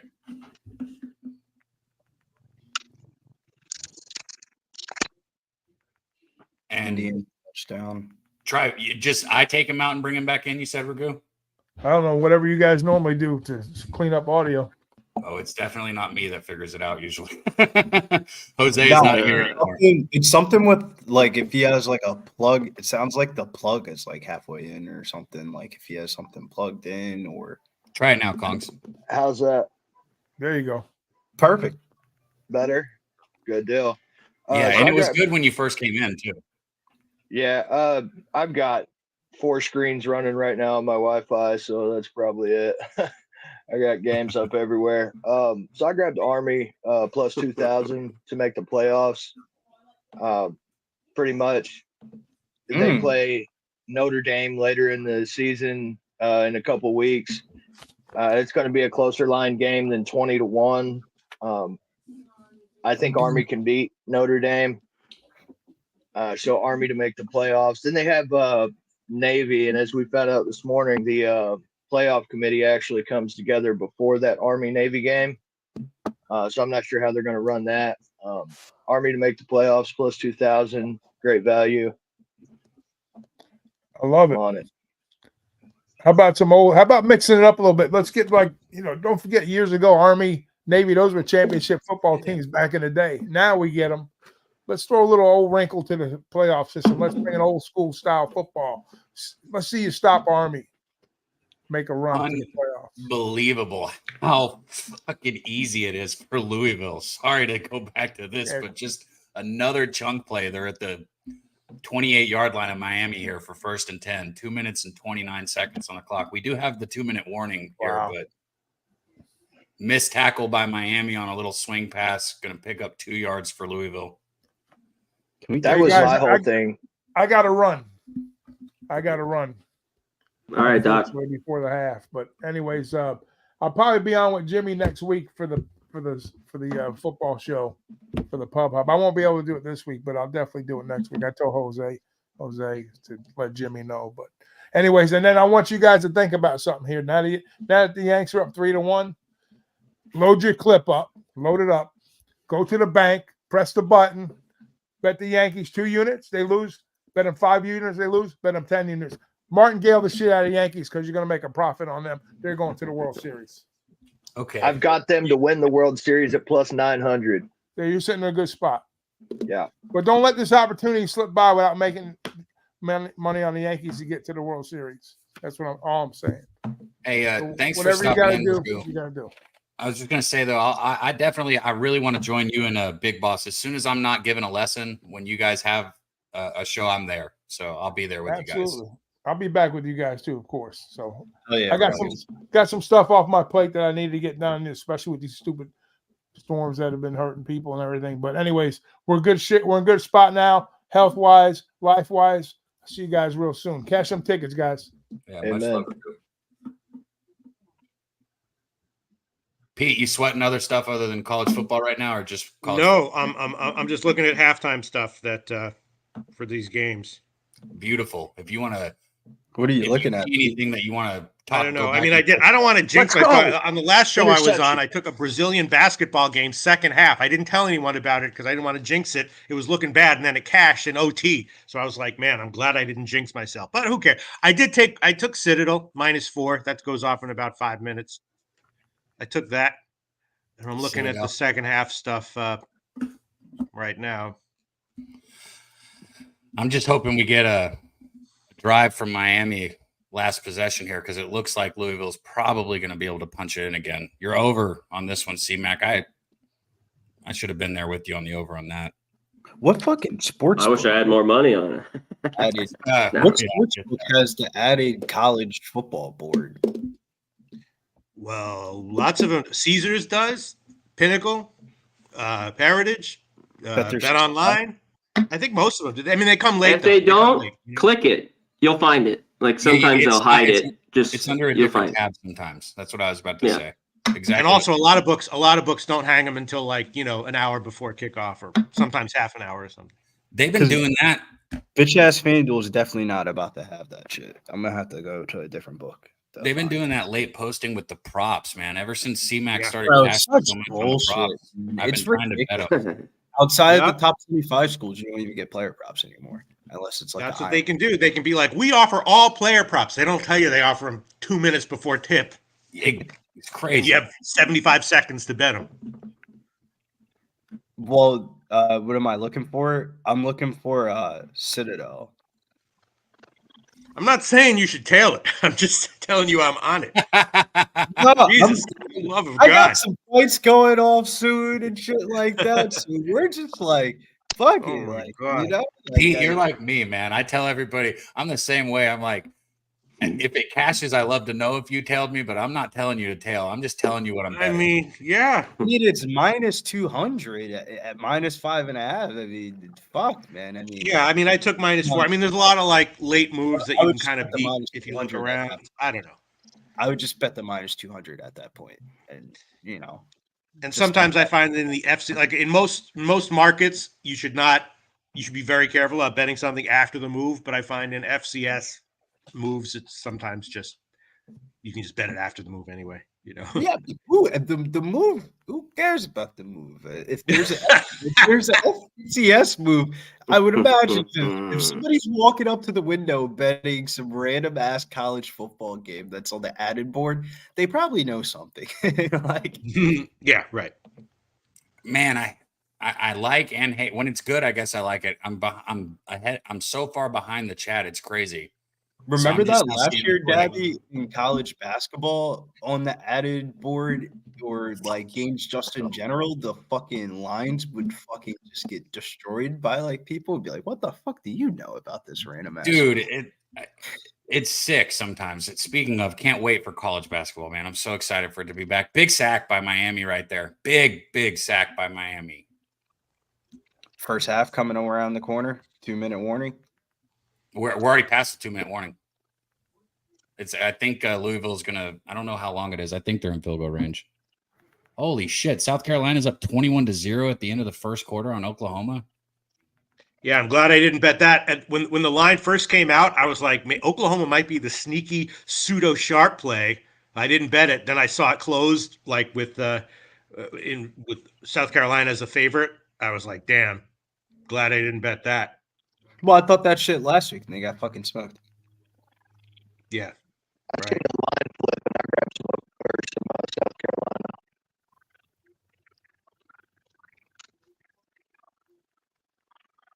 What'd you say? I seen the line flip and I grabbed South Carolina. Oh, yeah. I thought about doing that, similar to an FCS game. I was like, you know, I gotta find this line. Where is this book at? Man, some of these other lines. Let's see. 21-7. Indiana's up on Nebraska. 13-6. Wake Forest. Same Auburn thing with is- you. Yeah, same thing with the Wake Forest game. When the line first came out, I was like, man, UConn might be the play here. But then line moved big in Wake Forest's direction. And I was like, glad I didn't, once again, glad I didn't pull the trigger on that. But I didn't pull the trigger on Wake. Oh, let's go. I have been missing out on. Special guest. And he's got some shit fucking rolled up right now. We gotta find a good little one for him. We're just gonna go dominate the streets. I don't even know what this is. If we get a strike, it's my fault. Domination. Every single Thursday. What the fuck was that? I'll fucking take it. Hey, I'll take it, bro. It was 2 seconds, right? If it's under 2 seconds, you should be good with anything, right? Like, Hey, it's all good, bro. I appreciate it. I saw you pop in and light the fucking that looks like a backwood, man. That is a fucking For sure, bro. That's all I smoke. yeah. I saw a big cloud of smoke. I was like, yeah, we got to bring him in. Yeah, I didn't bring no college football bets with me because I'm not a college guy, but I brought some good weed and some cheap beer. So I'm here to rock out with you guys for a little while. Hell yeah, sweaty bush. Yeah, I'm jealous, bro. For sure, jealous. I'm still on house arrest. I got a couple months left. You gotta get the you gotta get the nicotine smoke in at least. You gotta. Bro, yeah, cheers. I quit smoking, bro. Yeah, good for you. Don't listen to him. I smoked for 20 years, bro, and quit. Me personally, you know, everything's bad in life. You just got to do it in small moderations. It's very true. After that. No, I smoke a lot of weed. But I'm just saying, like, I mean, like, if you balance it, right? Who gives a fuck, right? Yeah, exactly. What do you mean? Anything like, you say you do, they're like, that's not good for you. You're all right. Name something that is good for me. They're like, as long as you're productive. I mean, who gives a fuck how much weed? I see. I think what you mean is like balance it, like smoke 2 joints in the morning. I smoke. No. But I mean, balance it is like joints as in the long as you're not afternoon, showing it up makes at me feel public all right. places that you're not allowed to show up smelling like a bunch of pot, being disrespectful. Hey, you should be good. You just have a little vape, hey, rip the vape. You walk on in. Nobody. Why is your eye so low? Allergy season. What are you talking about? My Kush is my cologne. I try not to smell like weed, but I'm pretty sure I always do. I try not to go. Like Tussi's not good for you, but once a month, I think it's okay. You know? What did you say? Yeah, Tussi? absolutely. Tussi? You know what Tussi is? Oh no, what is Tussi? Oh, it's the Big best third thing down going. sack for Clemson. Tussi. Oh, I thought he said Lucy. Look it up, first. Dabby Cap. Tussi. Tussi or Lucy? Oh, we're gonna have a you Tussi said aficionado here in a week. Tussi. I thought you said Lucy. I was like, okay. Drop a little acid every once in a while. Shit right there. Tussi's a rapper. Pete getting down on the Tussi? The pink powder? Be careful though, because sometimes they'll just put like, you know, Splenda with a little bit of pink food dye. And be like, here's your fucking Tussi. That doesn't sound like shit I want to smoke. No. I'll see. No, it's I don't like think a you South smoke it. American cocaine. I don't think you smoke it, dude. Yeah, I don't think you smoke it. But maybe. I mean, when you smoke it, that turns to crack. Now you're smoking crack. Yeah. Drop it in your eyeball. Probably get a better bang for your dollar at that point, right? Hard to balance the crack smoking. Louisville missed their field goal, Pete. So good news for our first half. That helps us. One thing that does we have a really small chance of cashing this Clemson first half. Big third down stop. Virginia punting the ball. 27 seconds left. Hell yeah. It's crazy. Small chance. What do you need? Total over in the first half. And 11 and a half. High as fuck. What's the score? I need a touchdown. 17-10. You got 27 seconds? Boy, I wish I could be as positive as you are about my bets. I'm negative Nancy, bro. I was when Miami was up by 10, I was like, well, basically we still need another touchdown to cover this first half. Well, they messed up their last drive. Dabo was pissed. Dabo went off on the sideline. They were trying to draw him off sides, and they actually came off sides. Center didn't snap the ball. It was a 4th and 2. So they had to call the timeout. Did Restrepo catch that? That ball never hit the ground. Oh, yeah, it did. They're going to have to review that. Miami's up to the line, though. If they get the snap, nope, they're not going to get it off. That's going to be incomplete pass. It's going to bring up a 3rd and 10 for Miami with 57 seconds on the clock here. They're still up 24-14. Louisville does get the ball at half. And shit, they've got all 3 timeouts. So if they get a stop here, that's more than enough time for them to at least get in field goal range or do something. Hopefully. Old E asked in the chat, is anyone on I'm gonna be a dickhead. Arkansas later. Oh, let's go. Who was it? That was Wine Time. Shout out to our guy Wine Time. He's on Arkansas. He gave that out on the tailgate. What school's Arkansas? I thought that's Kansas. I don't know. I didn't know what you're talking about. Kansas. Yeah. Oh, Kansas. I don't know Okay. what Arkansas stuff is, man. It's Arkansas, man. Okay. Doug Wise, that's the team I've been missing out on in Cincinnati. Man, every week I tell myself I should bet Cincinnati. I don't fucking do it, and they cash every week.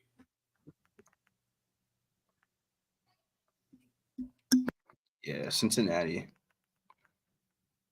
I don't want to believe it, but it's just been happening. So you don't bet college football, Butcher?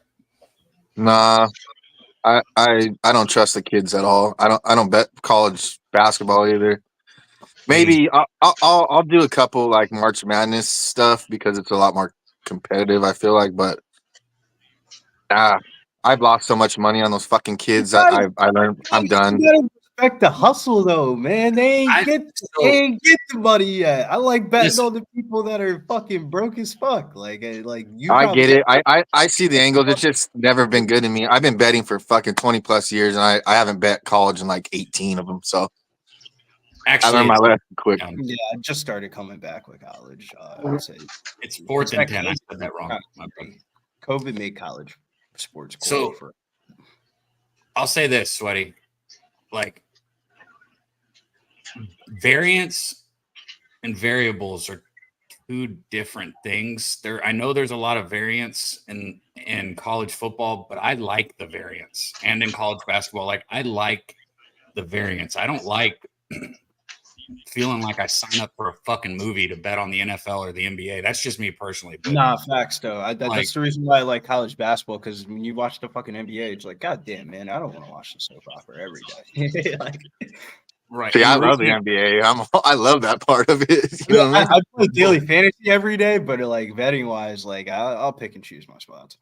And don't get me wrong. Obviously, I'll bet NFL and I'll bet NBA. I bet everything. I'm a fucking degenerate. But like preference wise, I like the variance. But that's just me. Now, variables are a different thing. Like that's why I think with Nutflush, shout out to Nutflush doing team totals. Like variables are always important to cut down in your bet if you can. But you know, there's two different things. That's why I wanted to say that. Yeah, no, I get it, but I respect it too. It's just, I just don't like putting in my bankroll really into it. I will every once in a while if I see you guys on some heavy shit or whatever, con clips rolling like 75 fucking units. I'll tail a couple here and there, but mostly I tail the losers. For some reason, I get the losers out of every fucking thing I tail, and I'm like, well, that's just me. The fucking kids hate me, I guess. I don't fucking know, but I just stay away most of the time. Man. This game is. So how do you allocate your first down for Louisville? Easy. Only took 6 seconds to get it. How do you allocate your Saturday gambling addiction? Me? I got a poker game later today. Okay. I got a poker tourney tonight, so I'm doing that. And it's better and not be gambling on Saturday. I got money on something. You're on some type of date then. Well, Cab, we've cashed the first quarter Army, the first half Army. Clemson first half was a loss. Army in control to catch the full game, it looks like. Hell yeah. Sitting all right. Bryson Daly's already got 2 touchdowns. We need one more to catch the plus money prop of the day. Hell yeah. Beautiful, dude. Plus monies. Killing. And like you said, when you came on, you know, knocking this one out, you had less action today, so it looks like you're sitting real pretty right now. Hey, Dabby Cab. I got a. Sorry. Go ahead, Pete. What up, Pete? You're good. I was just going to ask what you think about Auburn, Missouri. I mean, Auburn's kind of a crappy program. Like you want to. It's 3-3 at the half. You think Missouri's a bet just to win the game at like minus 125 or so? Maybe just back in the game. What? Cook went out. Oh, I have the under, so I'm really, really happy. I just heard he left in like the first quarter. Is he back? No, it looks like Drew Payne is in a QB. Pete, that changes everything because I don't know anything about Drew Payne. Yeah. I love that he went out for my under. I was like, I'll take it. Yeah, that makes it tough now. I'm not sure what the live line is on Army right now, but they're not allowing ECU to score. Defense is holding ECU. They're going to keep running the ball. ECU is going to get tired in the second half at some point. We're going to start seeing some explosive runs. Not sure what the number is, but I would look at Army live. Anything under 35. Shoot, as I look, I'm locked into this first half, Pete. Not that watching me watching it changes, but Louisville's 2nd and 6 here, 34 seconds on the clock. I mean, they're driving. A team driving in this game, we shouldn't have to say that. Anytime somebody has the football, they're probably driving because there has not been a ton of defense outside of that fumble. Like that's why. That's why they're up. fumble and turnover, missed field goal, shit like that. That's why you got the lead. Yeah, Louisville missed a field goal too. Yep. So maybe Louisville live if you cash your Miami bet. I don't like fading myself, but Pete, maybe Louisville, honestly. I don't know. I mean, yeah, I love fading Miami as a road favorite in general, but I don't know. The stats aren't really supportive of that, so I don't know.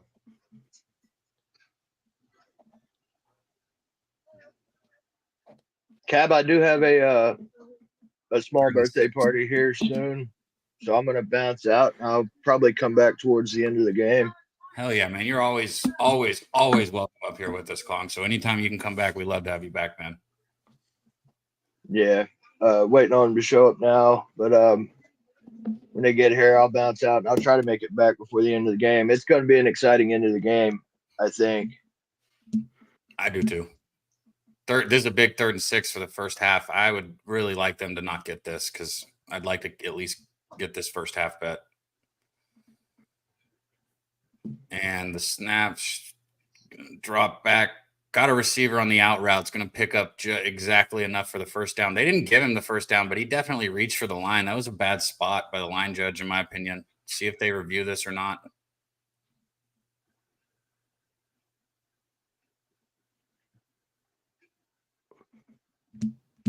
Man. All right, Kong. So yeah, my bad, man. Sorry. I'm not the best person to host when I'm watching college football. You're good, brother. You're Hell good. yeah. I'm gonna hang out until everybody starts showing up and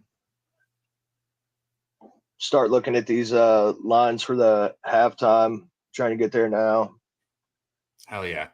Curious on what Army's sitting at right now.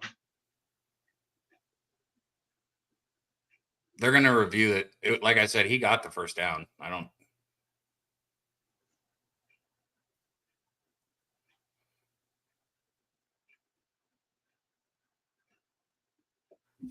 Shout out our guy Gravy Bets in the chat. So are you watching football right now, Sweaty Butcher? Or are you did we lose him right when I asked him that? I think so. Yeah, so I'm gonna make this official, guys. Army minus 33.5 right now. I thought it was going to be higher than that. Minus 114 is what I'm looking at. I mean, you're asking them to score 2 more touchdowns and keep doing what they're doing on defense.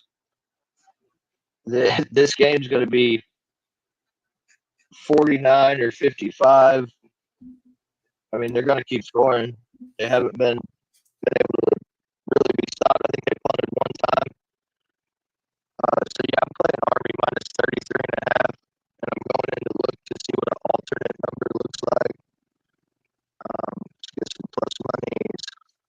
You're getting a little bit of feedback. I didn't want to say anything because you're giving out a bet, so I'm sure people just want to hear the bet anyways. But a little bit of feedback. But I heard you on the Army. Yeah, I'm gonna take this big number, and then I'm gonna bounce out. We're gonna take Army minus 41.5, plus 360. Okay. Army minus 41.5 plus 360. Yeah. Love it. And you've already shown your love for Army because you had them first quarter, first half, and full game, and you gave it out on the show. So love it, man. Appreciate you, Kongs. No problem, brother. I'm gonna bounce out. So live lines 33.5. I would play it. And the 41.5 at big plus money. Domo. I'll be back in a little bit, guys. Hell yeah, Kongs. Much love, man. Thanks, later. Big first down right there for Louisville. Hold him up. Keep the clock running, please. 11 seconds on the clock. Louisville is in field goal range. Too bad their field goal kicker blows. Pete, you got any NHL today? Fuck. No, I don't. I didn't have time. I mean, I'm sure there's like some great shit. Look at that. Nashville again, but just I'm glad that's right. What the fuck? What you have anything to say about Nashville, Connor? I haven't really looked at the card either. Yeah, So Nashville is like fucking they were like, they're going to the Stanley Cup. Why do we even need to play the season? They're going. And lost 4 in a row. Unfucking believable. Yeah, they've looked really, really bad. The weird thing is, too, at home, 3 of those 4 losses to start the year where they've been so good. I mean, do they get right here? Does anybody want them at minus 200? Yeah. The Wings have struggled a little bit. I mean, they've had only, 2 games, too, against the Rangers where they both lost. Well, I mean, they can't beat fucking anyone. They couldn't even beat Edmonton. We got 11 seconds. I know. Louisville's going to take a shot at the end zone probably before they bring their kicker on the field, unless they're just trying to get a few more yards. I thought there's some value with the Flyers tackle here. Fucking tackle. Plus 125. Holy shit. Louisville ran the ball right up the fucking middle all the way down to like the 3-yard line.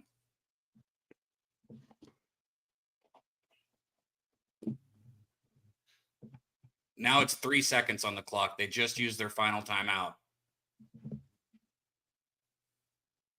Bro, what the fuck, man? Yeah, Miami's not a reliable team, man. Well, I know. So we got 3 seconds, and if they go for it and get a touchdown, Pete, then we're going to push our first half of it. Yeah. We need them to just kick a field goal here. You're down 2 scores, man. Do the right thing and kick a field goal. These teams never just do the right thing. Coaches, which man, is what I need to cover. I fucking hate them. This is perfect. Your first half bet. I get taken out of the game when it was like, oh, we got a lefty. I don't want fucking Florida to come in and pitch to this guy. He sucks. I don't care if it's lefty on lefty. Let me finish the inning. Kicker came out on the field, though, so. They're doing the right thing. They're doing the right thing. There you go. As long as they don't fake it. Snap's good, holds good, kicks up, kicks good. They make the kick. Time is off the clock. 24-17 going into halftime. Cash those first half bets. I might hedge my full game bet, if I'm being honest.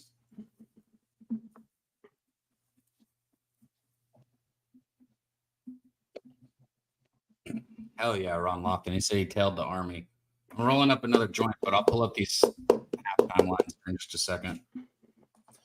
C-Mac, did you bet either Georgia, Texas, or Alabama, Tennessee? No. I want to look at Georgia.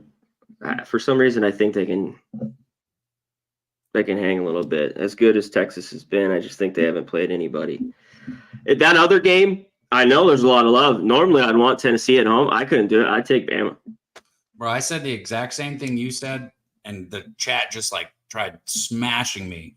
I was like, Texas. I get it. I mean, but that's I agree with you. Yeah, Texas hasn't played anybody, and they're everybody getting all offended in the chat. Look, listen to me. I get going to Michigan's hard, even if Michigan's not having a good year. Okay, but that's still they haven't played a quarterback that I'd even put in the top 70. You understand what I'm saying? Like, yeah. For sure, not the top 50. Probably not a top 70 quarterback. And QB play in college football is so crucial, right? Like, I mean, take fucking Cam Ward off Miami and tell me how this football team looks.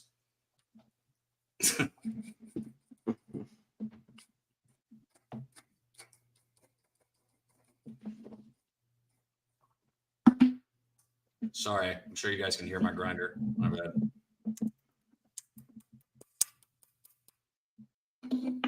Well, any upcoming games you do want to touch on, though, then, if you don't have any action in either of those two, C-Mac? Yeah, I'm on Baylor, Texas Tech over 55, and I'm on Ohio +4 against Miami, Ohio. I also think Kent State could maybe hang around, getting 21.5. I mean, they do have the ability to. It's Bowling Green. I mean, Kent State's always had this ability, but they still have the big playability.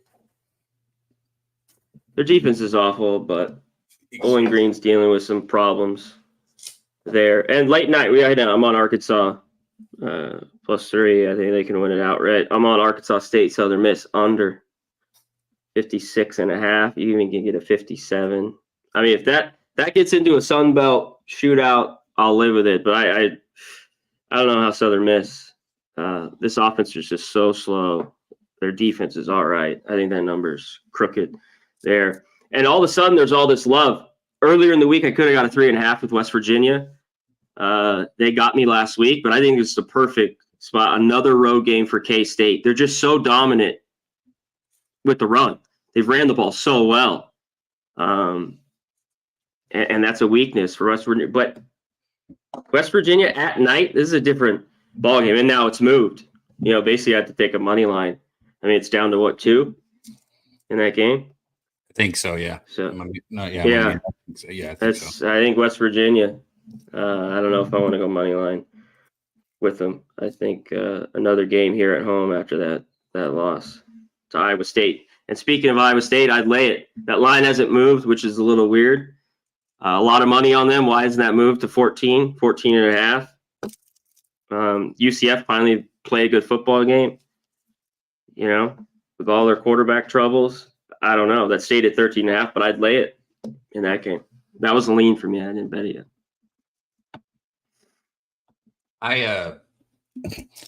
I've been on you said talk about UCF quarterback problems. I've been on KJ Jefferson's prop twice this year, and I cashed it both times, and both times I felt so lucky.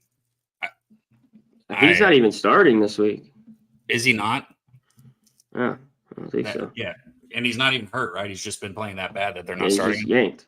Yeah. So one of the games I cashed on him, it was against Colorado. I don't remember exactly what the number was. They do, Sean, so I couldn't take him. 40 something, but he had -1 yards rushing at halftime, and I was like, well, fuck. Hey, thanks, Dutch. Appreciate you, bro. And be honest, man, I was saying it, Dutch. I don't like going against myself, but damn, Louisville live might be only getting 8.5 now. So hey, you cashed the first half. They made the plays, so you got to feel good. But I think the way their defense, they'll just need that because I think they'll continue to score, and they got a stop or two, a missed field goal, a fumble, and it worked out. But if that doesn't happen, this is just going to go back and forth shootout, and that's what I'm saying. So I got full game -4, and like you said, I cashed first half, so I might as well put a little bit on Louisville 8.5. No, just asking y'all's opinion on like bankroll management here, like not even like necessarily the bet. What do you think, Pete? Did you hear the situation or no? Yeah, I mean the thing about a negative EV or a positive EV bet is a bet, regardless of what other money you have, unless you're unless you overbet something. But I only have Miami first half because the players only meeting, that's great for the first half. Then the second half, they're all like, "Fuck this team." They could be in any situation, including this year, and just the way the game's been going, Louisville looks pretty scrappy, right? Yeah. And Miami's defense looks pretty bad. And like C-Mac said, other than the fumble, the missed field goal, I mean, it's been even. This game's been even. If I was to say like better, it's been even at this point. Miami's up by 7. They got the ball first. That's Louisville gets the ball at halftime. I mean, this game's been even. I don't know. You know what I mean? Yeah. Yeah. Cameron can make plays. I'm not telling you what to do. I should have hit it at like 10.5, but I'm gonna take a small shot with Louisville plus 7.5. Sure. I am doing it a little bit. See, and here's my thought too. If I just put like, I guess I'll use units since that's what people like. If I just put units, be advised. Right. If I just put a half a unit on this, then like I already hit first half, and let's say Miami does still cover, I'll still win full game. So it's like just a little bit. That's what I'm going to do. Just a little bit on Louisville. Yeah. And no matter what happens here, I'll have a good game out of this now. Like my bankroll will increase. So that I think that this is probably not a bad choice.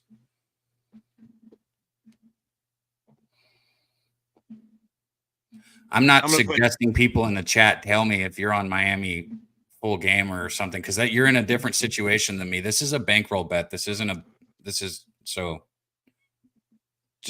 put $6.50 to win $5.91 on Louisville second half. Beautiful. So that's like 1.5 units, but that's all right. That's okay. He said that's 1.5 units. I love it, Pete.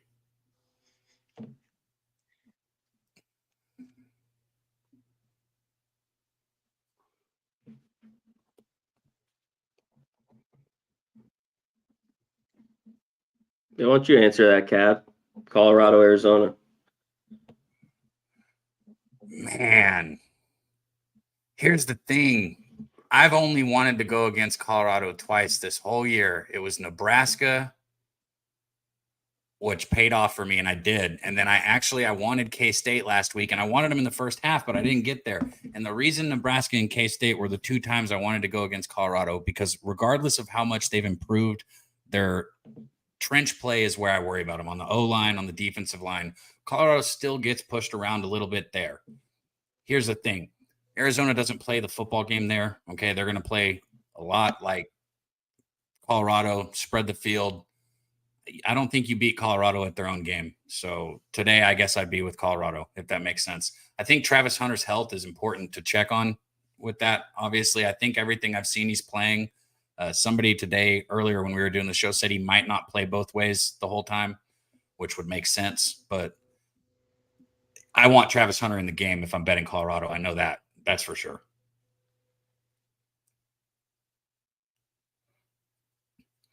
Did you load up on any other college football for the rest of the day, Pete? Any other action we hadn't talked about yet? No, not really. No, not really. I did not. I'm a sicko, Pete. I'm a psycho. I got this game, Miami, Louisville, that I bet, which big game. I got Alabama. I took against Tennessee, big game, and I got Georgia against Texas. I'm sick. I think, Pete. I'm on all the big. No, I mean, I just.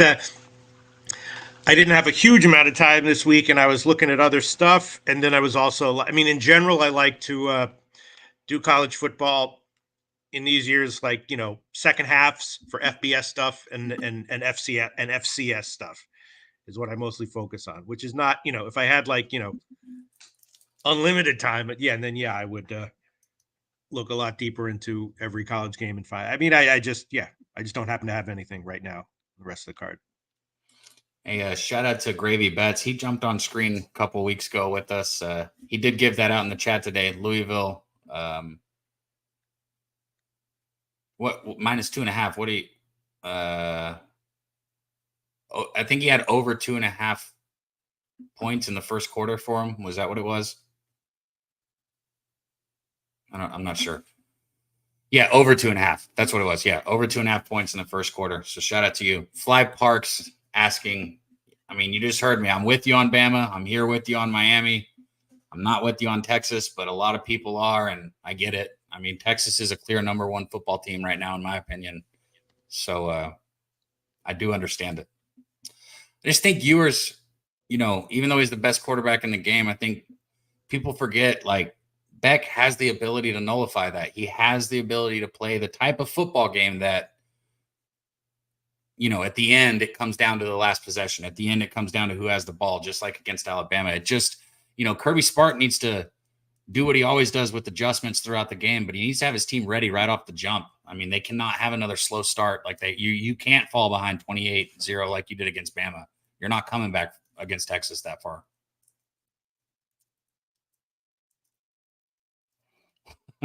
Only Pete would be able to answer this, Ramon, because I definitely haven't looked.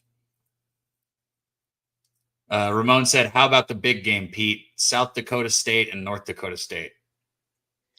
Oh, South Dakota State and North Dakota State. I have not moved on that.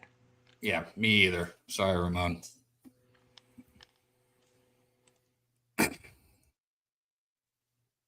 Were you here earlier when we were talking about that New Mexico game? The total on that's 77.5 right now. It's crazy.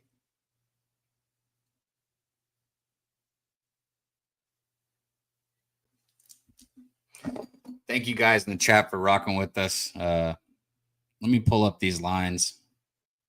I don't think I'm going to move on Auburn or Missouri here. That second half has already started. Auburn's got the football. Looks like they got it right around midfield too. So they're already underway, moving the football a bit.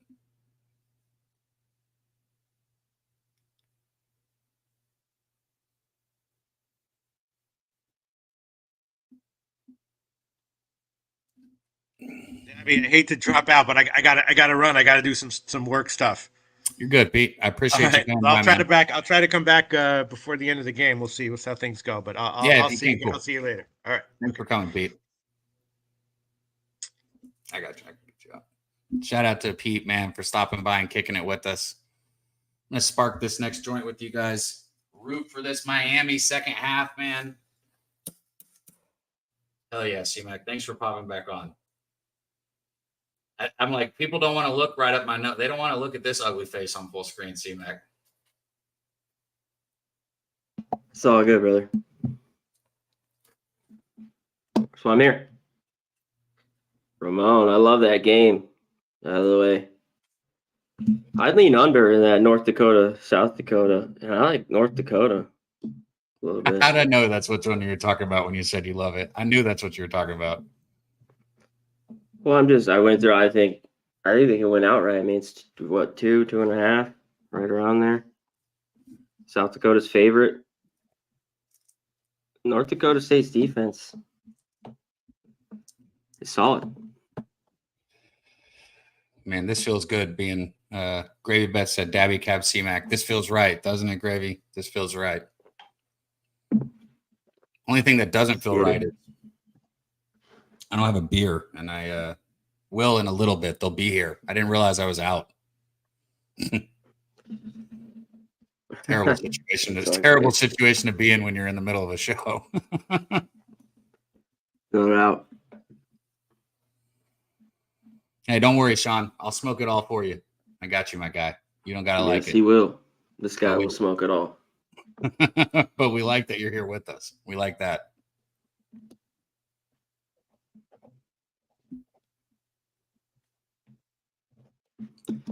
All right, let's pull this game up.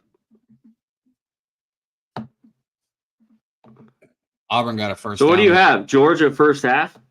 Yeah. Dude, okay. So, and I probably overthought it because it's like it's funny. I would always take Texas first half in the years past because Sarkisian sucks at halftime adjustments. He blew games when he had 9, 10, 14-point leads like it was the thing to do with Texas for the last few years.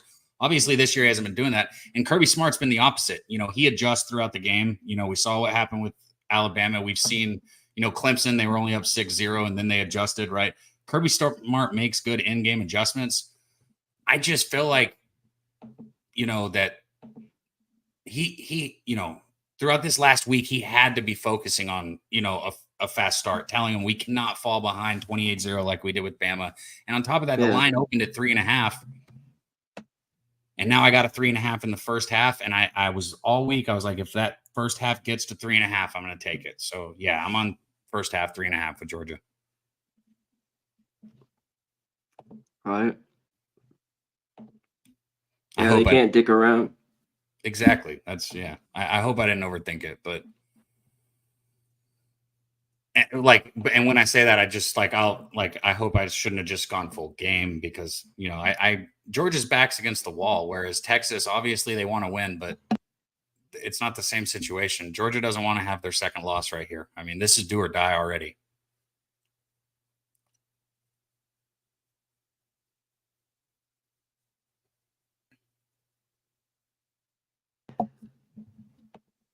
Getting Georgia, man. You know, another thing too. I mean, when was the last time Georgia's been a dog? It's been 3 or 4 years. Everyone's going to look at it. Everyone's been making money with Texas. Nobody's made any money with Georgia this year. Of course, they've been huge favorites. They haven't looked impressed. The defense isn't as good. You know, QB play hasn't been great. So yeah, that's why there's the Texas love. This line's moved. But Oklahoma's bad, and Michigan's not very good. So they haven't played really anybody. That's what I looked at from jump. I talked about it on Monday. So, and if you take, and I know this is a stretch because you can't take out anything, but if you take out the first half against Alabama, God, I almost said 4 wrong teams. If you take out the first half against Alabama, Georgia's an undefeated football team with wins against Alabama and Clemson right now. Whereas Texas is not any like that. we're talking about two different levels of competition right now. So doesn't mean Texas can't handle it. Just means they haven't shown me yet. You got to show me. You got to show me first if you want my money in this situation.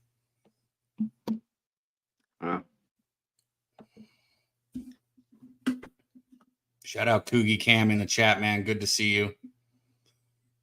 I didn't have action in that Rutgers game, but Sancho said Rutgers getting the ball back 21-16. Touchdown Auburn right off the start. Man, I kind of like Auburn at halftime. Wish I would have maybe moved on it, but hindsight's always 20/20.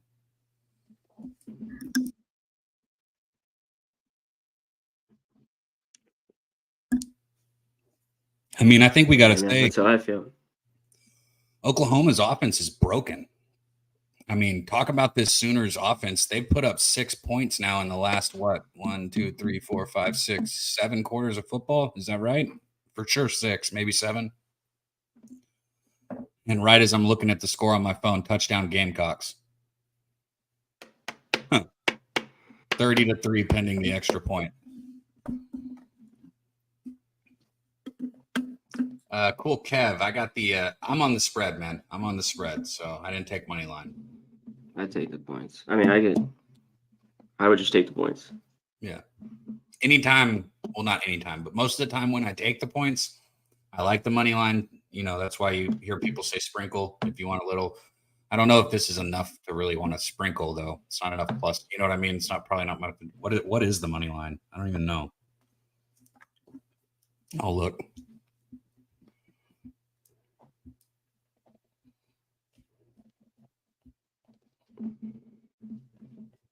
God, so many games now. These damn small games are up too. That game's tough. I think Hawaii could maybe hang around, but I couldn't get there. Plus 160, plus 150. I guess you could sprinkle that if you wanted. Or like not split, but put a little on that and more on the spread, which is what sprinkling is. So another way to say it. All right, maybe I'm high and I gave out bad information. I'm real sorry. I thought fucking Louisville got the ball at half. I was like positive of that. No, they went 3 and out the first drive of the game. When did that happen? I guess that happened before I even turned the TV on. Yeah. Oh, shit. My bad, everybody. I'm sorry. That was a genuine mistake. Fuck.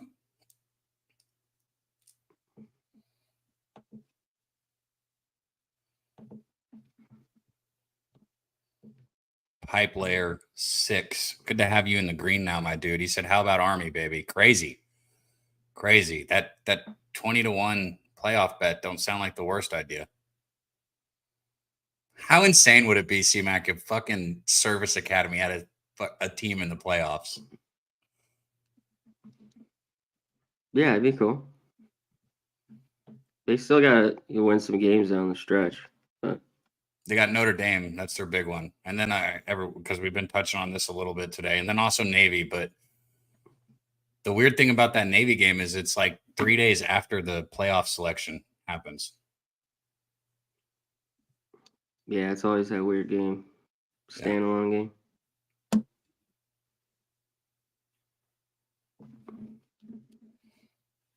Pipe, you must be behind, my dude. Pete's not up here with us anymore.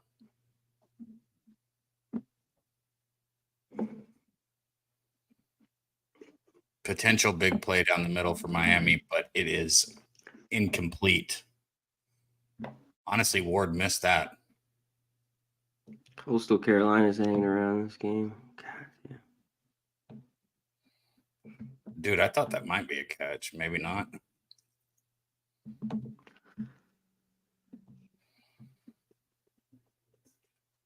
Billy, what time is UFC today? It's an early card. Indiana. Yeah, 4 o'clock.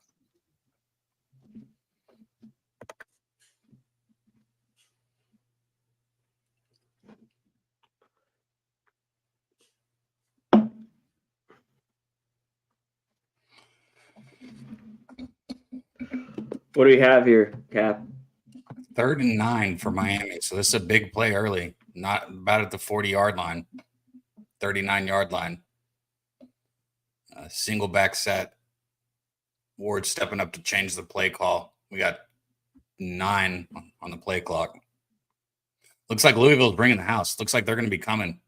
And they send one guy. Little slant pass over the middle, going to pick up the first down. Guy who caught it grabbed his back quickly on that. He's probably hurt. I can usually tell when I see something happen. Looks like he broke his ass. He might have literally broke his tailbone. He's grabbing his ass. That shit looked like it hurt. Grabbing his ass. Bro, I'm telling you, everybody's watching. They see what I'm talking about. He fucking broke his ass on the play.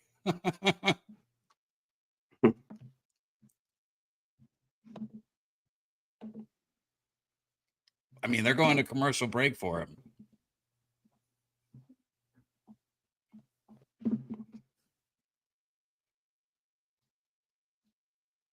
Can you imagine how bad it would hurt to break your fucking tailbone? Dear God. No, thank you. Yeah. I'm not saying that's what happened. I'm just saying, like, I don't want to think about that anymore.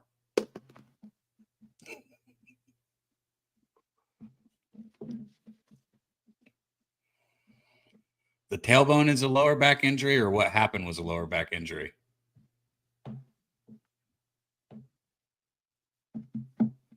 Neither of you guys saw it? No. Yeah, I saw it.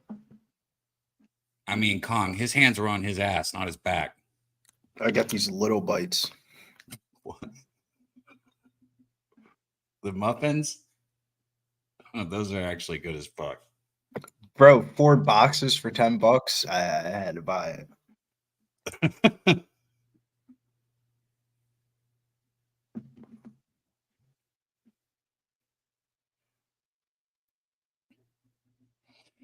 Cool. Kev asked if I'm on Alabama or if we're on Alabama early. I'm on Alabama. I don't think either of these guys bet that game, but I didn't take them early. I went full game with it.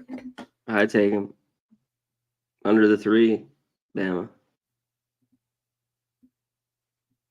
I tell you what, it's a lot of people. Oh, what's wrong with Nico? What's wrong with Nico?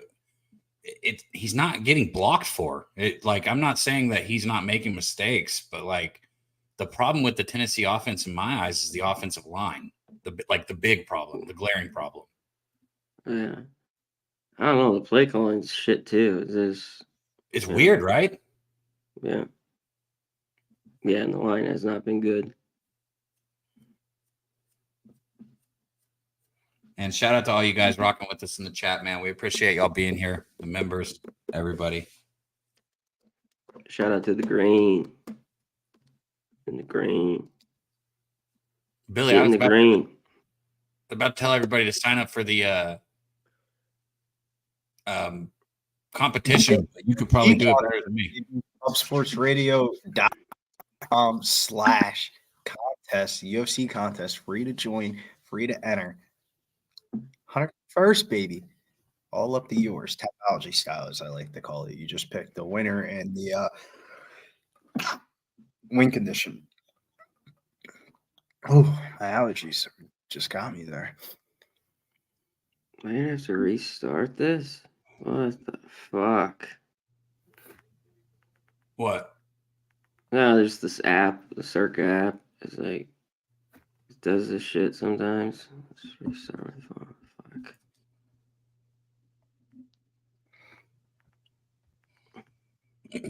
All right, here it is. 1st and 10. We're back right about at midfield. Miami's going to take the snap, hand it off right up the middle. Just pick up a, short gain 4, maybe 5.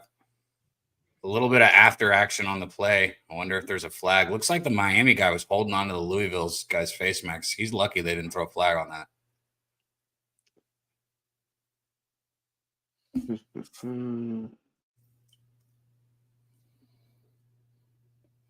It's crazy to me, some of the things that get called and don't, when I know refs are standing right there. I know this isn't the time or place to just talk about that because it can go off rails, but holy shit, it blows my mind sometimes.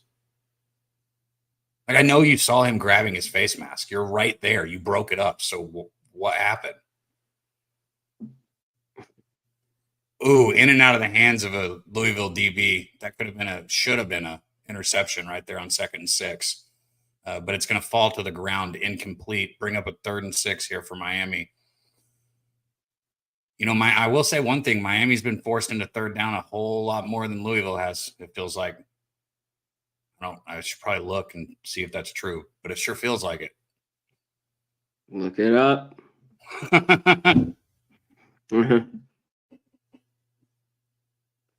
Titans, Packers.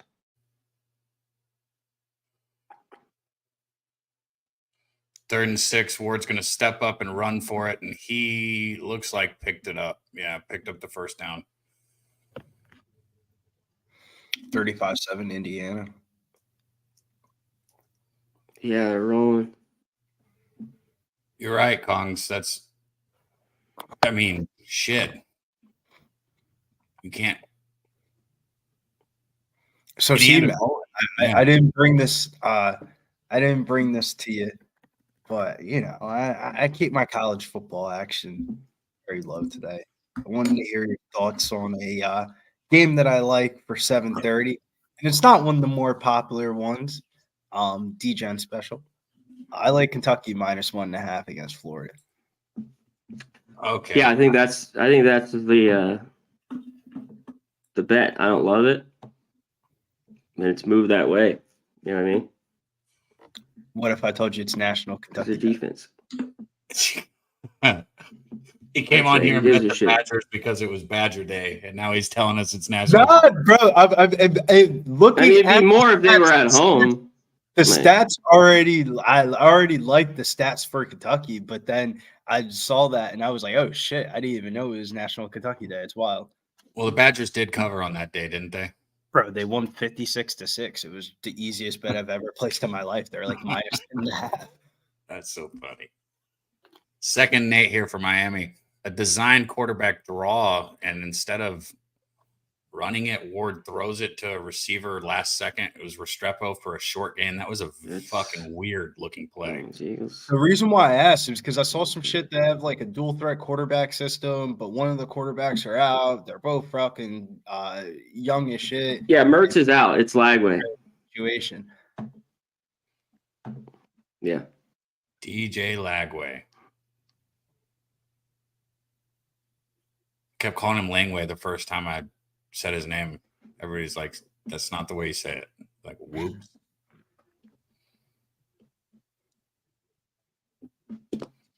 Third and 5, another 3rd down for Miami. They're going to run the ball up the middle. Oh, gosh. Going to run through the first tackler, and his feet are still going across the 20. He's still going. Holy shit. Down to the 15, 14-yard line. Wow. These teams' defense is below. Bro, that was a pile for 15 yards. Like, when usually if you get 2 or 3 after that pile, you're impressed. That was a pile for 15 yards. That was his lineman just carried him. Oh, wow. Yeah, that was a huge touchdown. I have that game on my screen. That had to at least be 36 yards. It felt like 40, 50, but that stadium is pretty big, so everything feels like a lot. I need fucking 30 yards out of fucking Maffa, but coach is all about the stats, so hopefully we can get it in there. Getting chippy down on the field. Incomplete pass on 1st down. Looks like that was a little handsy. I get it. Let him play, but I was a little handsy on that. Maybe the ball. Cat, why don't you touch on this game? Help out our guy in the chat here. Which one? Cal. NC State. I don't know if I really looked at that one much. I can pull it up, though. Cal's favored by 10, 9.5. I'm not if you can't tell, I'll look it up and give you my opinion. But if you can't tell, I'm not the best person, obviously, to ask for this because I'm looking it up as we speak.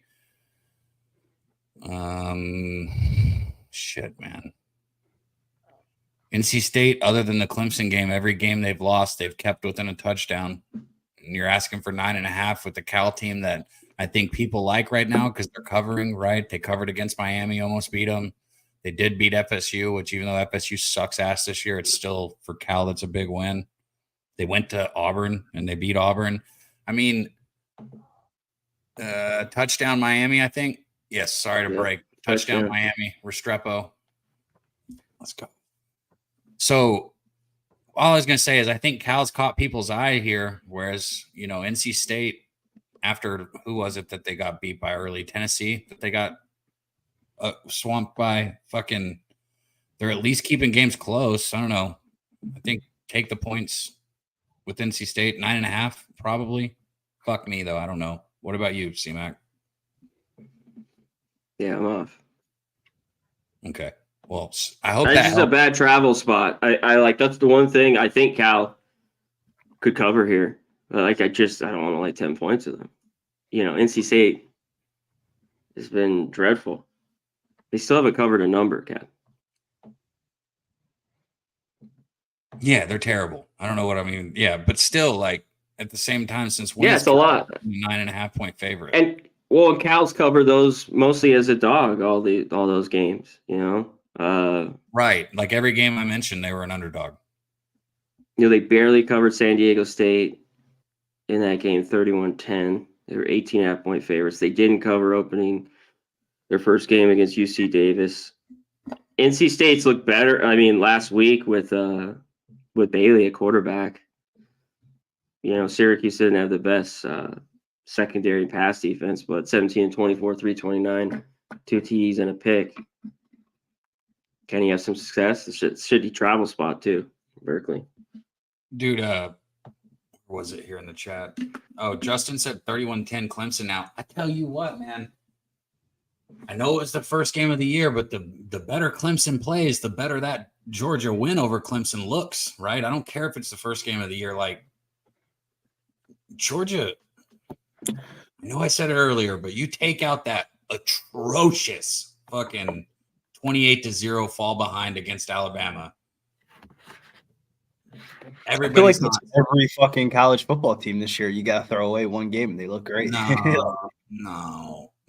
No, because in my opinion, Alabama got beat by Vanderbilt beat Alabama. Yeah. Like, hear me when I say that they beat them. Like that wasn't a last second field goal or a Hail Mary or something crazy. That they just flat out beat them. So I think I get what you're saying. I just think it's a little different. Like I'm talking about one like early start to a football game. You fall behind 28-0. You can't, and with Tennessee, same thing. You can't just take out one half for Tennessee and say that they'd be undefeated. So I think that does actually just stand for Georgia, in my opinion. I would say like Notre Dame, you throw out the fucking Northern Illinois game. They look like a fucking number. There's another one though. They were losing the whole time. They were losing at the first half and they finished losing, right? No, I said game. I just said game, just in general. So throwing out a game and a half is, I mean, I guess huge there's a difference. Yeah, huge difference. Yeah. And fuck me, I mean, they call a PI on that, but right before Beck's interception on the last play of the game, the play before that, it was 100% clear pass interference at the goal line. No, nobody can tell me otherwise. It was a horrible missed call on that play before the interception.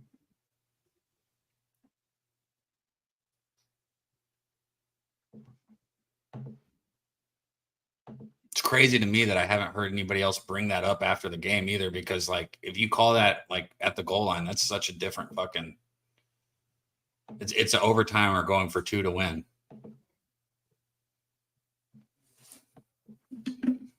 Doug Wise said UConn's coming back. I hope UConn comes back. A lot of people in the chat were on UConn today. I hope you guys get that. Touchdown Army. Shouts to Con Cliffs. What's the score in that game? One, but I think I think it's like 47 or something. Like that. 41-7. Cool. So he's like what was the number he gave out for the plus money? 100 God yards. damn, man. How many times is this dude going to grab the fucking cage, ref? And across the 40, the 50, the 40, the 30, the 20, the 10, a touchdown, Louisville kick return for 100 yards, like our guy Gravy Betts put in the chat. I just saw it in the chat. To the house right there. Motherfucker. There you go. Get the hooks in. Turnover, Clemson. I just seen it. I thought they just got a sack. I didn't. It was a turnover. Why is Miami so fucking bad at football?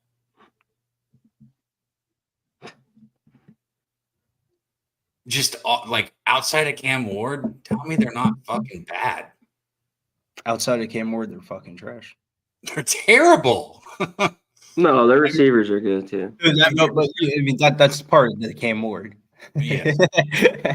Yeah. Listen, Cam Ward's really, really good. I've seen some really, really bad games. Fine. With Washington State last year. Right. Yeah, that's what I mean. The athletes are all right, but like But he makes great plays too. I mean, he's super athletic. They're like mini Colorado, in my opinion, when I see them. You already mini Colorado. You just call Miami mini Colorado. Mini Colorado.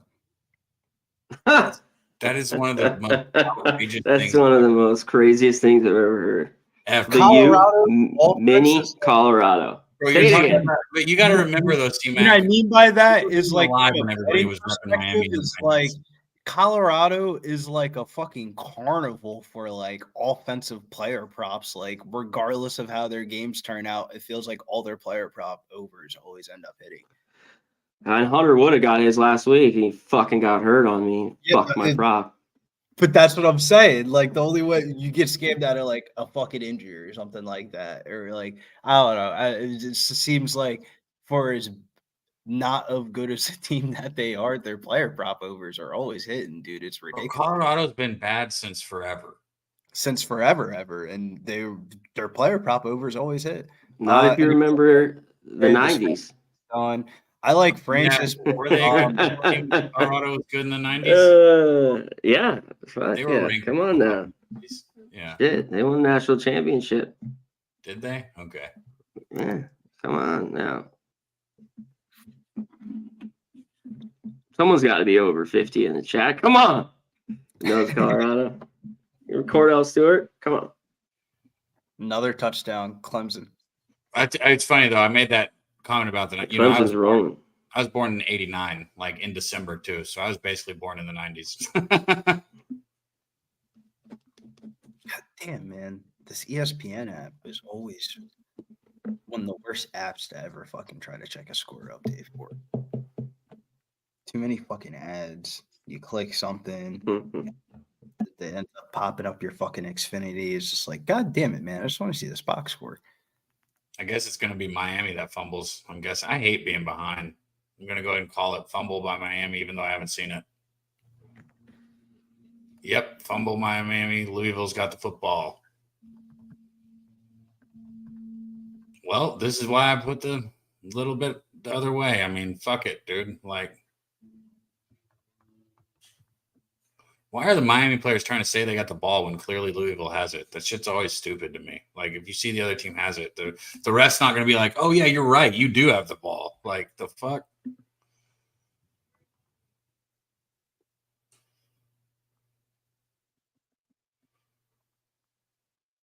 Just fucking holding it in one hand, running into linemen.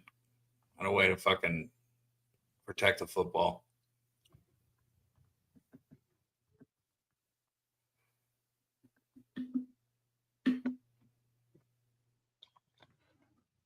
Safety dance? Ramon said safety dance. I don't know the safety dance.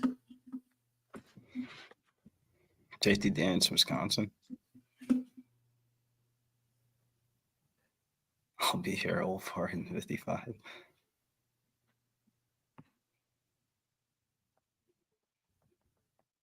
And on the first play, Louisville's got a touch. Oh, the ball bounces out. Oh, like he had that. I mean, it would have been a really fucking good catch, but he had it. He just only had one hand on it.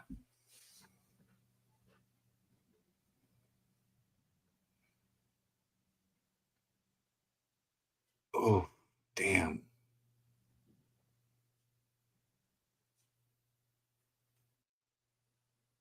I'm 5 minutes behind. Am I that far behind? Am I behind you guys? I don't know what to do. I mean, I can't change it. I'm sorry.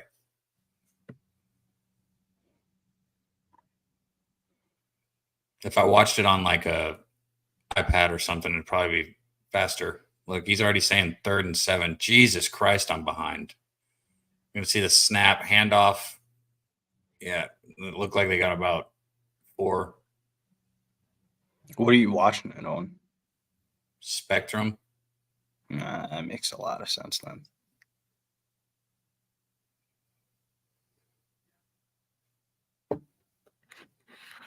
Wait, how did Louisville got the ball back? Yeah, Miami fumbled. There you go. There. See, the chat's so far ahead.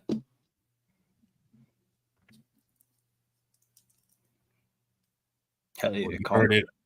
All day to throw. Touchdown. It's going to be a tie game. I'm going to take a piss really quick. I'll be back. But let's go. What up, fellas? My mic good? Yeah, a little bit of audio, like if you have like a TV on. Other than that, Yeah, just turn that whenever you got on. There you go. Cool. 2 minutes left in this fucking round, man. I need this finish. We cashed the plus money prop of the day. Bryson Daly. Carson Daly. Daly. 3+ TRL. touchdowns. Yeah. Damn. 3+ touchdowns plus 170, I think it was. Now he's got 4. This kid's something else. Yeah, that's crazy. Why don't you hit on this, Kongs? I saw your remark. I doubt you like the number now, but you like Michigan, right? I do like Michigan. Illinois. Not at 4. Do you like him at 4, 5, or whatever now? It's up to 5? Yeah. Wow. Yeah, it's moved.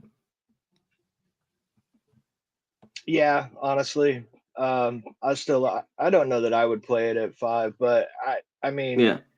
Illinois. Look at last week. Last week was it for me. Letting Purdue hang with you. Imagine what this Michigan defense is going to do to Illinois. I mean, it's going to be like the Penn State game. They're not going to be able to score. If Michigan scores 14, I think they cover the 5. Yeah, if you got in early, it might be a good move. I mean, they've just beat up on them.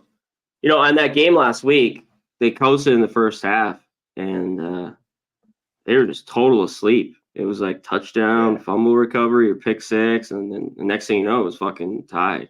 I mean, in that game. And you look at what Purdue did with Oregon this week. Everybody was saying, you know, we might have a spark on offense with this new quarterback. And I was thinking the same and thing. Oregon's defense is great. Yeah. That's the biggest. That's been most impressed so far that I've seen from them. Even like in these games, you know, like UCLA and stuff. These teams, you know, that aren't great offensively, but I mean, they're doing their job. You know, and you know, last week, even Ohio State. You know, I thought that game would get points, but ended up winning. It was great for them. You know. Yeah, I played the look-ahead line on Oregon to win that game. I played the money line before the season started and stuck with it. You know what I mean? Coming into last week, just stuck with my guns on it. Didn't try to buy out of it. I thought with Ohio State traveling that far that it could get ugly for them. It was a close game. And that first touchdown they got should not have been a touchdown. It was an interception. I don't know how they didn't call that back, but it could have been worse is what I'm getting at here. It could have been, you know what I mean? It could have been Oregon by 8 instead of 1. That's probably a good thing, Ramon. Fucking Zeno sucks. For UAB. I played South Florida. Fading UAB. Yeah, I agree. They just look bad. Nothing going on offense. Nothing for defense. South Florida should be able to cover the 13.5. I don't know what it's going to look like now with the quarterback out, but I got in early at 13.5.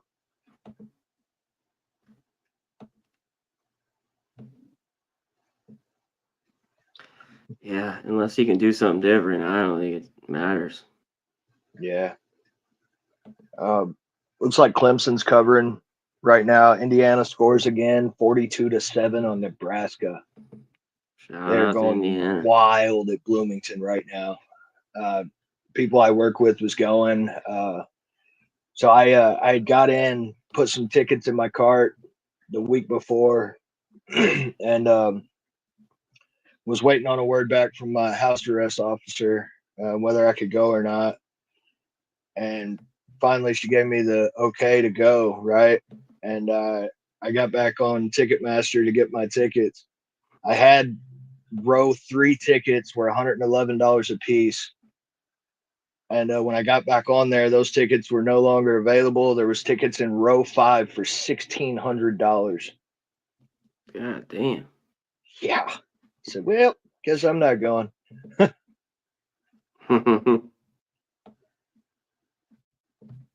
Crazy. Here we go. Miami's got the ball here. 25. Tie game. People wonder why I have a torch. That's why I have a torch, because I can even lose that. Make sure it's not on.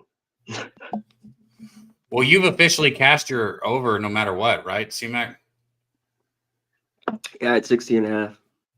I mean, even okay, yeah. So officially, I was gonna say even if there was no more points, it's already there. Yeah, and I have Louisville. 5.5. Wow, Louisville has 3 touchdowns in the last minute and 22 seconds. That's fucking crazy, man.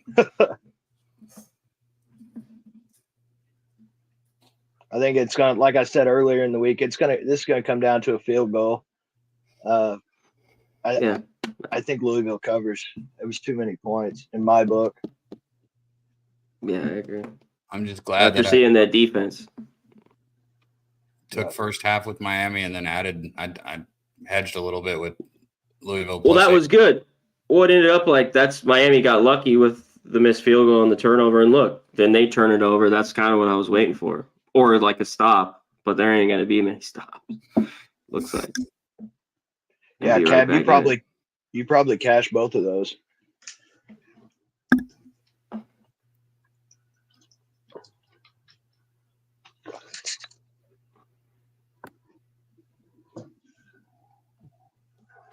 First final in Wagner, 14-0 against St. Francis on the attaboard.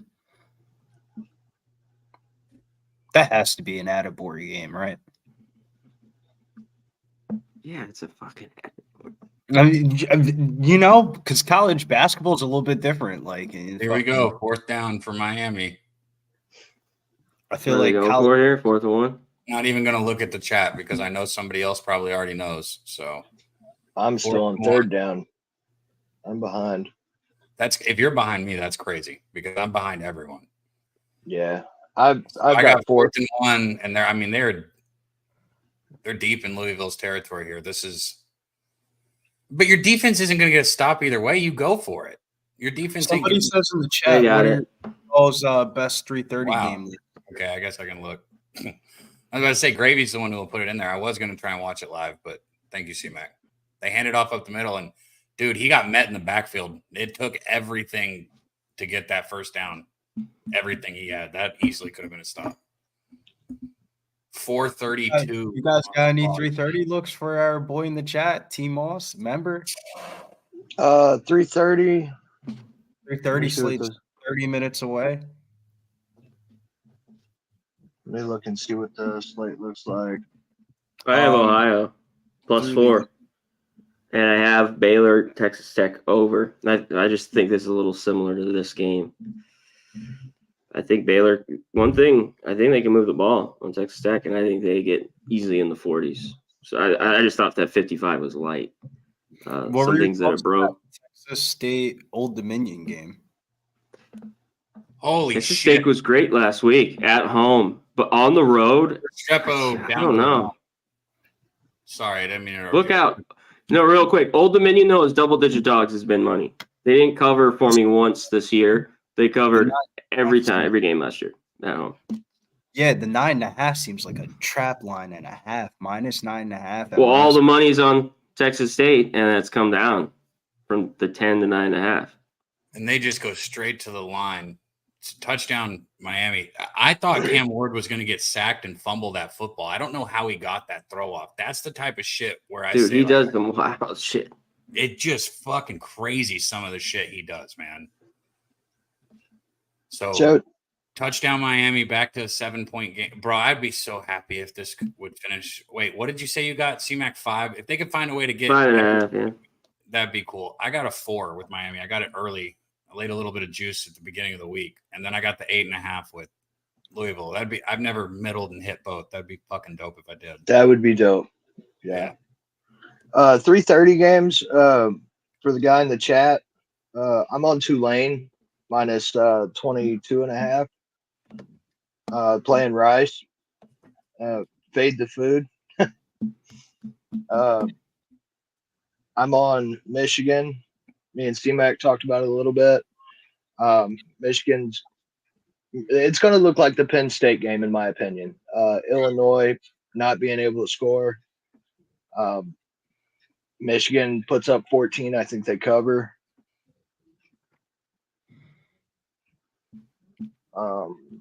Do we have a word on Haynes King for Georgia Tech? Is he playing? He's out. He's out. Yeah. Navy. I played Navy at 16.5. Playing Charlotte. Charlotte's trash. Charlotte's been better this year. Yes. But I couldn't get to them at all. I mean, I think Navy could run all over them. But I've been surprised. Charlotte. I've actually took them a couple times. They covered. I couldn't do it here. Yeah, I think I bet them like week 1, and I was like, yeah, this football team sucks. Of course, we have the Alabama game at 3:30. I'm on Alabama.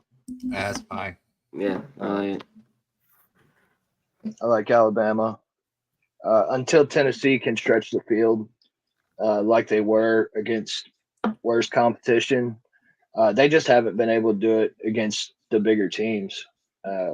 Nothing to move the ball because everybody's getting pressure every down on Nico. And I think Alabama gets in the backfield and makes it a day. Touchdown UCLA, by the way, 28-19. Can't bet that game. But across 28-19, who's winning? UCLA. They just scored a touchdown. It was like a 50-yard touchdown. I was about to say, I know Wine Time's happy because he's a UCLA guy, but he's also, I think he might have had the under. He had the under on that also. Yeah, I had the under. I lost. Rutgers had a bunch of guys out on their defense, but still, hey, UCLA scored. This team, I hadn't seen them score more than 14 all year. You know, even last week, Minnesota's defense is better, but even against LSU, they couldn't get it going. That's a prime example, though. Of straight trash. Earlier, C-Mac, before you came on, I was saying it's going to be weird with these schools switching conferences and shit like that. Like, those games are fucking weird. UCLA, Rutgers, like, I can't even. Yeah, they were dealing with a bunch of shit. I just thought it was a shitty spot. It looked like the shittiest spot ever. Like, you would never think they would put up fucking 28, just randomly just put up their highest total of the year. Like, that's been my luck. On Wednesday. Fuck out of here, UCLA. I remember that happened to me, UCLA versus Butler in college basketball, non-con last year, and that game went into like overtime. We're on stream, and I was sweating my balls off with a Butler ticket. I felt like the biggest square ever. Has anybody looked at the Texas A&M game? I haven't heard anybody talk about it yet. Mississippi State coming off of Georgia. Yeah. Cav, he's the A&M guy. I'll be right back. I haven't looked at it too much. I'm this week specifically, I didn't really like the slate too much. There wasn't a whole lot of like. If I was betting early, I was going to bet Notre Dame with the Georgia quarterback being out, Georgia Tech's quarterback being out. I feel like Notre Dame's got to win these games by like style points to, kind of really like cover that little Northern Illinois loss. And then I was looking at the The Tennessee-Bama game seems like a game that you would just fuck aside, bet player props. It feels like everybody's gonna eat in that game. Like I like looking at the total 57.5, it just screams like there's just gonna be points scored in this game. It seems like everybody's on Bama though. You have to watch Tennessee has a really good defense. Their red zone defense is one of the best in the country. So that's why I couldn't get to an over Tennessee games this season. If they've gone over, it's because Tennessee scored all the points, and they're just not doing that against better competition. So I haven't played it. Maybe Alabama team total. Hawaii and Washington State. Why the fuck are they playing at 3:30 in the afternoon? Like what? Like isn't that still like 11 o'clock, 12 o'clock Washington time? I believe that's 5 hours behind. So that's it's like 11:30, I think. Like, why is that game so early in the afternoon? And like, is that better for the over or the under? You would think the under, right? Like 55 and a half. But then again, or are they just going to be lazy and just not tackle? Yeah, it's who knows, right? Who's lazier is pretty much what it comes down to. Who didn't wake up yet? Is it the defense or the offense? We got a 3rd and goal. ECU looking to score again. Touchdown Missouri. 14-17. Auburn's leading that game.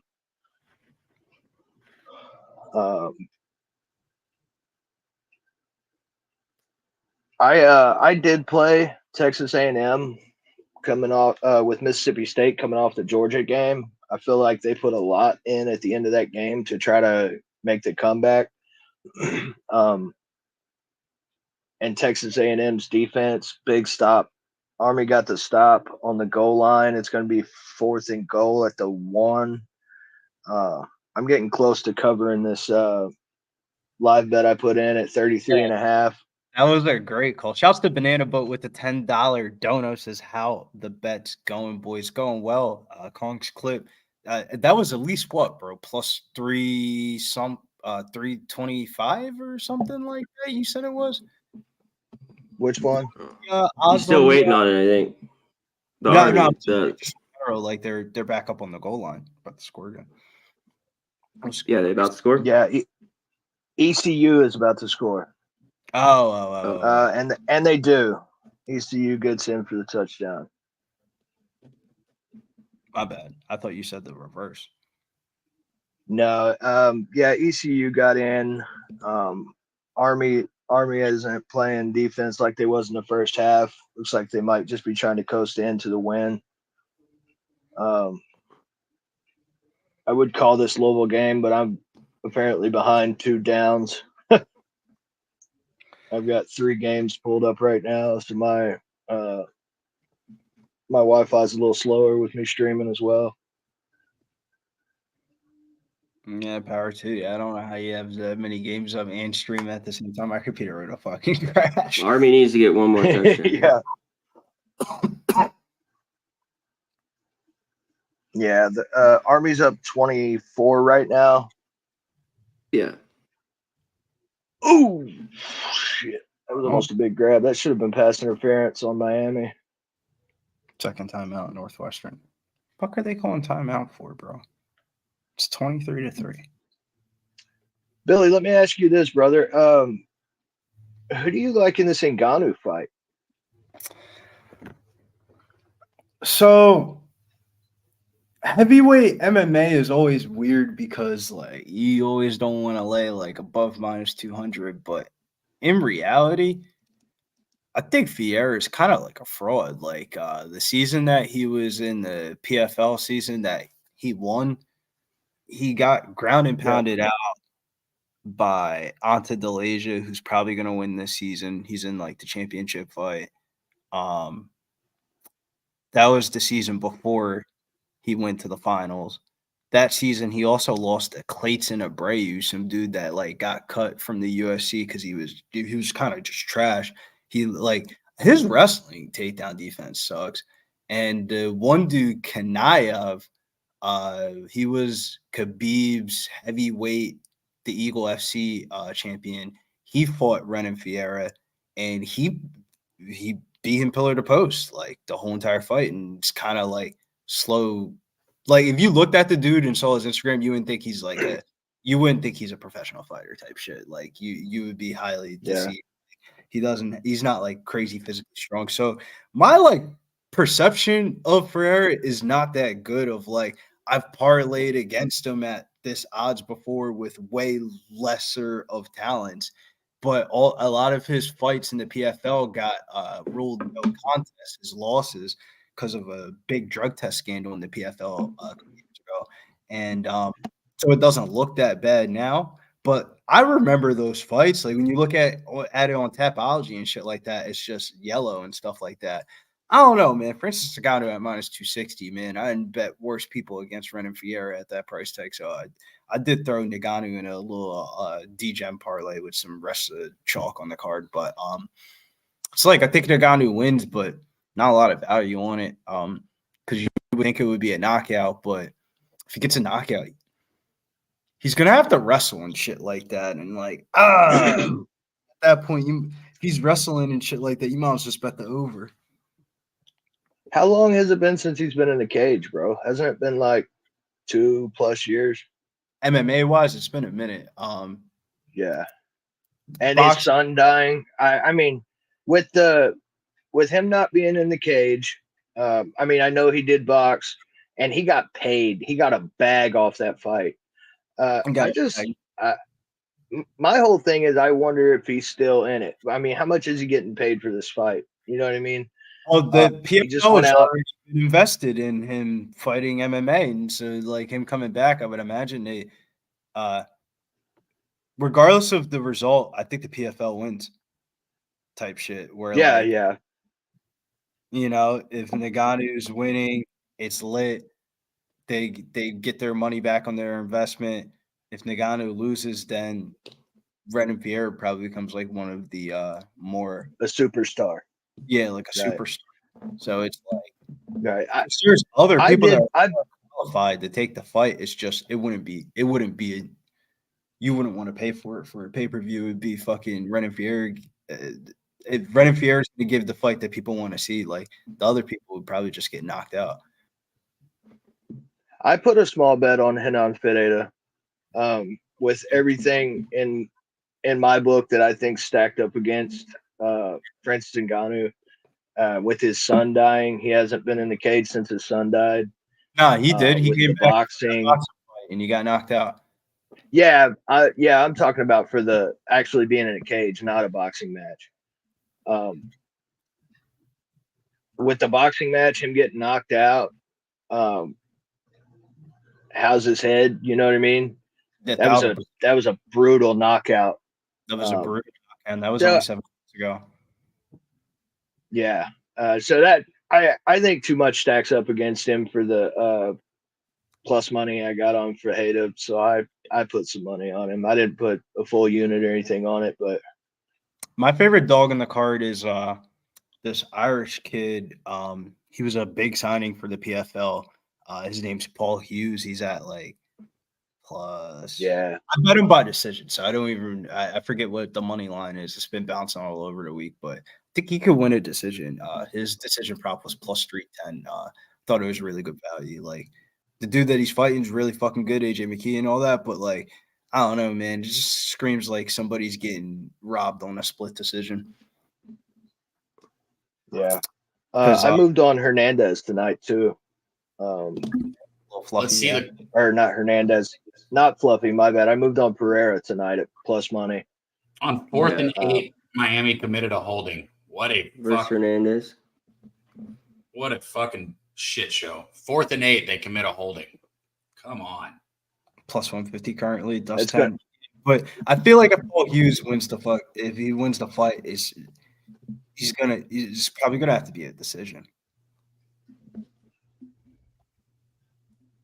Yeah, Justin, I'm on Ohio plus 4 and the over Baylor, Texas Tech. Oh, Louisville here. Army's giving the ball back. Oh, man. Don't do it to me, Army. Army's giving the ball back to ECU. They're going to have decent field position. We're getting to a point here. Oh, terrible punt. Terrible punt. Oh, wow. Looks like they're going to get the ball in the Army's 35-yard line. We're getting in the range where covering the full game for Army is in jeopardy. Another safety for Wisconsin or no? They're going to give them forward progress. Man, I've left so much money not taking Wisconsin in the last few weeks. It's just been crazy. And this game goes way under. Fucking nuts. So fucking pissed. National Badger Day is like 5 their season. Like on National Badger Day, I was looking at like, man, Wisconsin's look like dog shit this year. And ever since that game, they've just been snapping. Yeah. Dude, Coastal is probably going to cover this game, maybe win it. I wanted to bet Coastal so bad, but it felt like it moved to 6.5. It felt so scrappy. Whatever. We need Louisville here. We got the over. I lost UCLA. I got the under here in Auburn, Missouri. Clemson covering 41-17. 8.5 minutes left. Who's got ball? I'm not sure. It's on the bottom line. I think Clemson's got robbed. Illegal shift by Louisville. Nah. In that last play, he had a man wide open in the middle of the field, and he chose to throw the post route. 2nd and 15.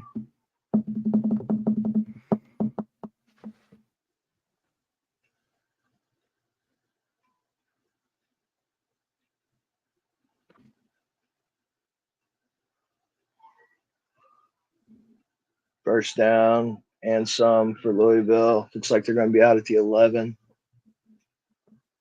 Oh, I'm muted. I'm behind. I didn't realize I was muted.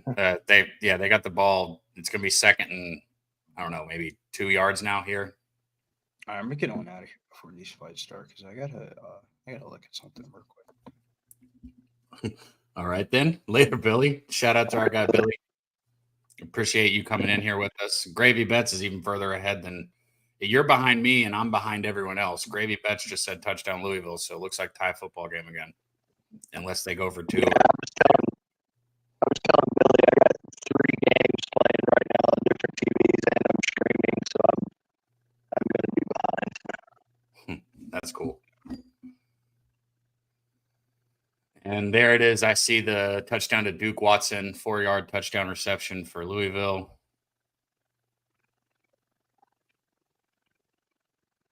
Tyler Shuck's passing touchdowns today at 4+ was, I think it was plus 320.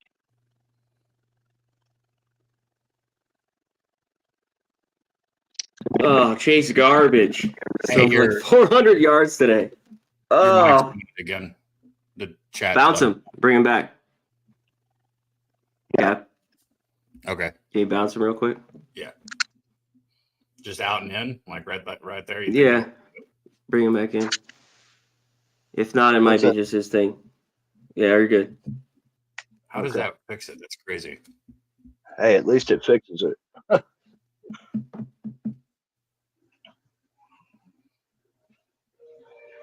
19-yard punt.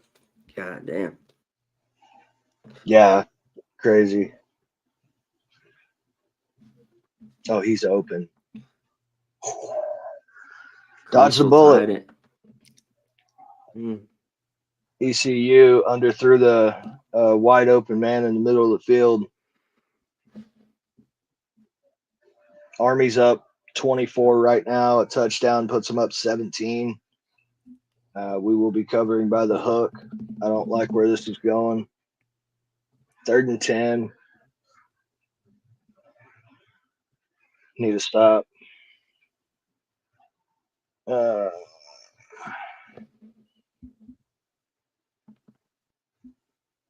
Looks like he got the first down.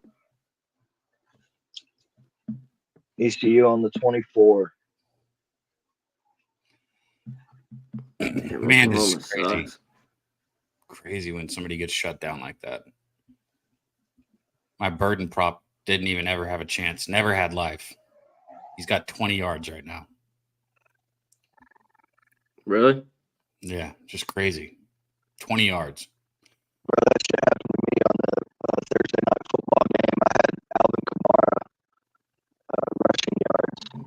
He had 2 rushing yards at halftime. That sucks. I wish the mic would just fix itself. So every time it does it, should I just put him out and in? Put him out. In. There. Oh. Might be the mic now. I'll fix it.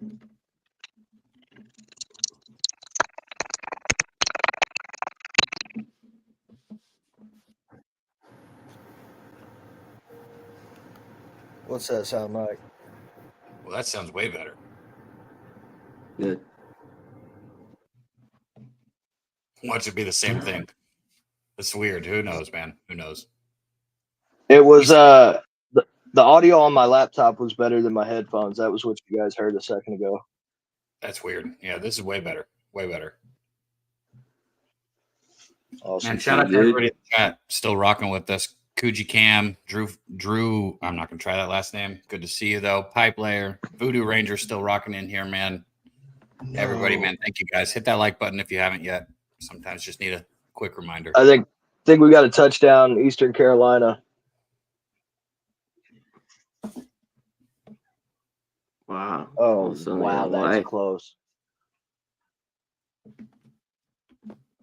That's close.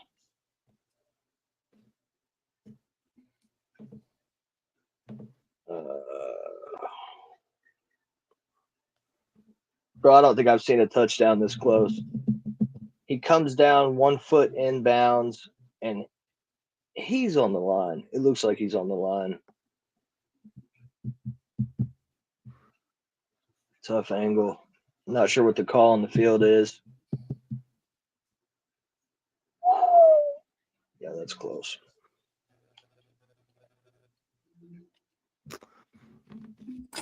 All right, back to a tie football game here. Miami's going to take the kick and take it out to about the 30-yard line, it looks like. Flag on the field. Been a lot. What happened? Did Louisville punt?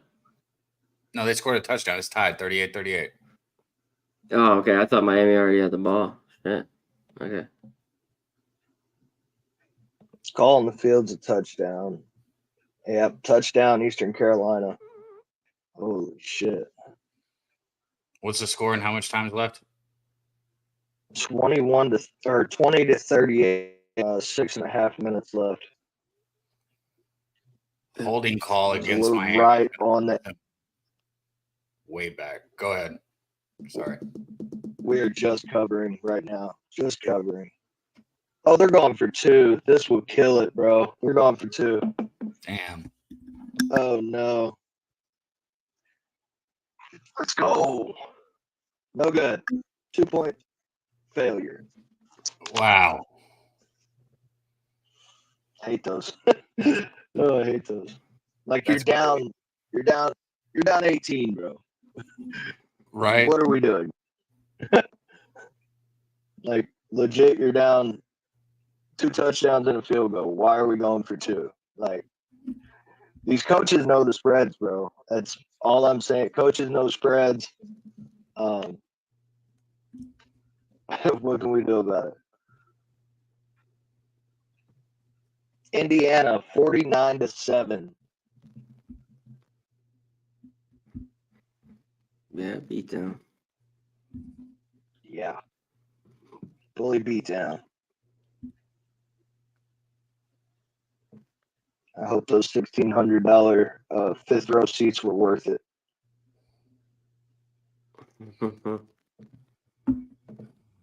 Cav, I didn't tell you I had put seats. Oh wow, there goes Miami.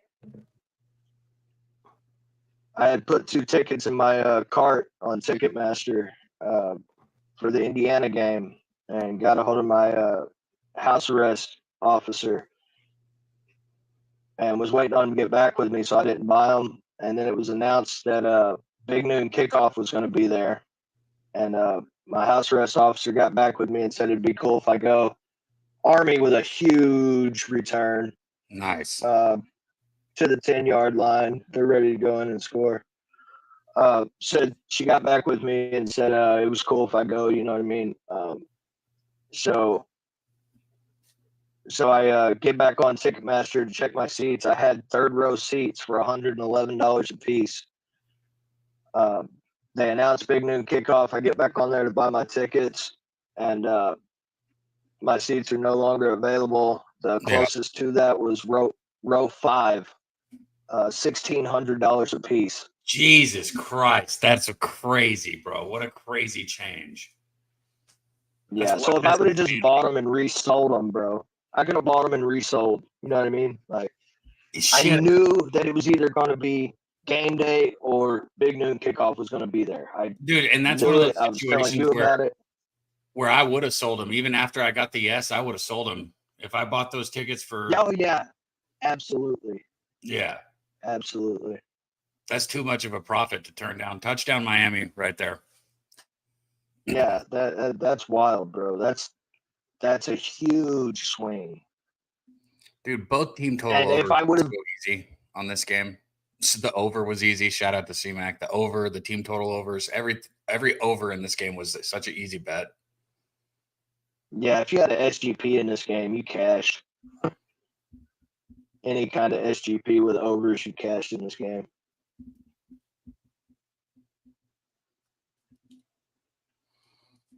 I'm trying to pull up because I mean they've had big chunk plays on the ground too. I'm trying to pull up Ward's passing yards. Obviously he should be there, but I know Dutch was on Ward's passing yards. Army has a 25% chance to make the college football playoff, according to the All-State Playoff Predictor. 25%, 20-1 ticket. Damn, Cam Ward's at 308 right now. I bet his yards were more than that. Where do you know what his yards were today? Passing yards by chance? No worries if not. I don't. Here, I can actually find that out real quick. I didn't realize I had it right here. Oh, what a grab! Oh, wow. Da-da-da, da-da-da. Who was that? Sports Center. Army? Yeah. Nice. Double covered. He goes up, high points the ball with one hand in double coverage. Hey, he went to grab it. He grabbed it with one hand and then went to secure it, and he's like, nah. One hand. Nice. Yeah, Ward needs 20 more yards, like the chat said. Yeah, he's about 20 yards off right now. Yeah, he gets there. First and goal from the 4 for Army. It's going to be Bryson Daly, touchdown, number 5 on the day. This kid's crazy, bro. They said he power cleans more than anybody on the team. Super strong. 3 plays, 44 yards in a minute and 47 seconds is what this Army team's doing.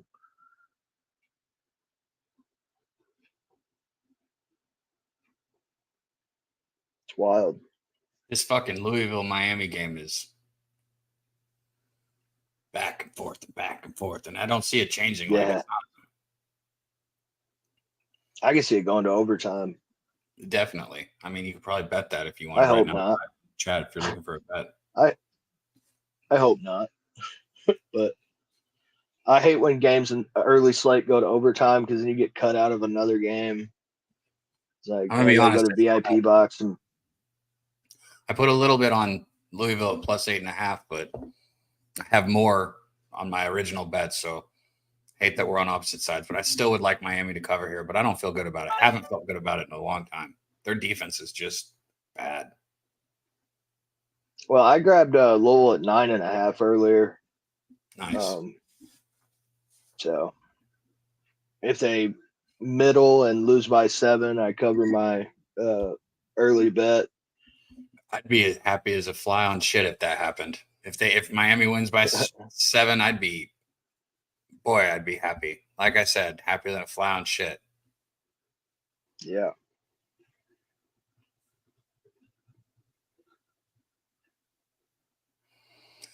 Going to kick that one out of and far enough into the back of the end zone that there's going to be no return, which is a good choice after what we just saw last quarter.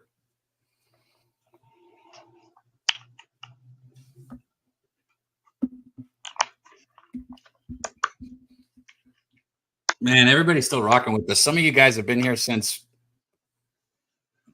fucking tailgate, man. We were on tailgate for 2 hours. Now we've been up here for 3 hours, and some of you guys have been rocking with us the whole time, man. Thank you guys. Much love. Yeah, shout out. Yeah. Shout out to you guys, bro. That's good shit. I mean, who's doing anything else on a Saturday, right? Right. And we got fucking what a game we've got. It's a good game. I mean, shit.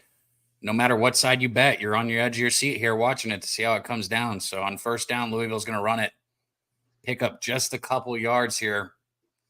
11 minutes on the clock in running. Second down and 8. Still down by 7, but with the football here.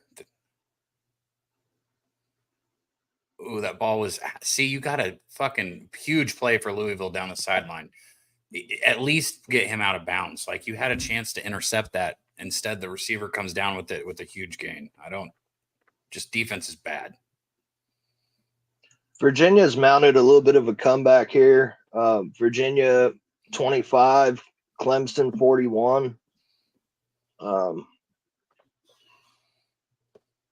Depending on what number you got there, cover could be in jeopardy or looking pretty good for you right now. That should be intentional grounding. Throw the fucking flag. Throw the flag. Throw the flag. If there's not a flag for intentional grounding, you can fuck off. Oh, bro. Thank you. God, oof. It's about to get.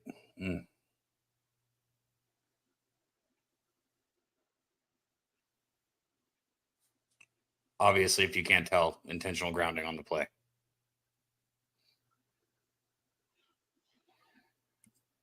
ECU, big completion over the middle of the field. Looks like they are at the 30-yard line going in.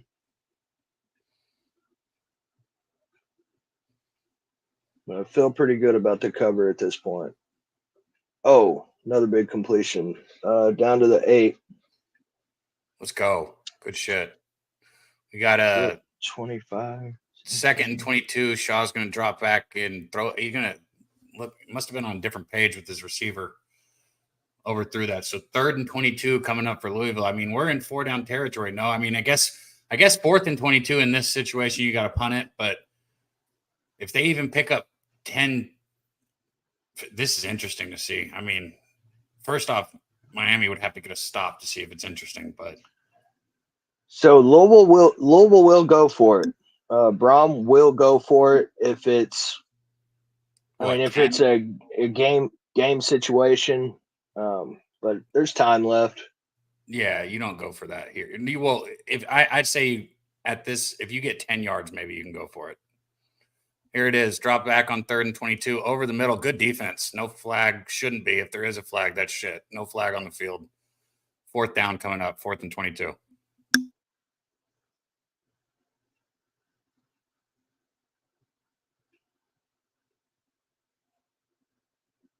ECU sitting 3rd and goal right now from the 12-yard line.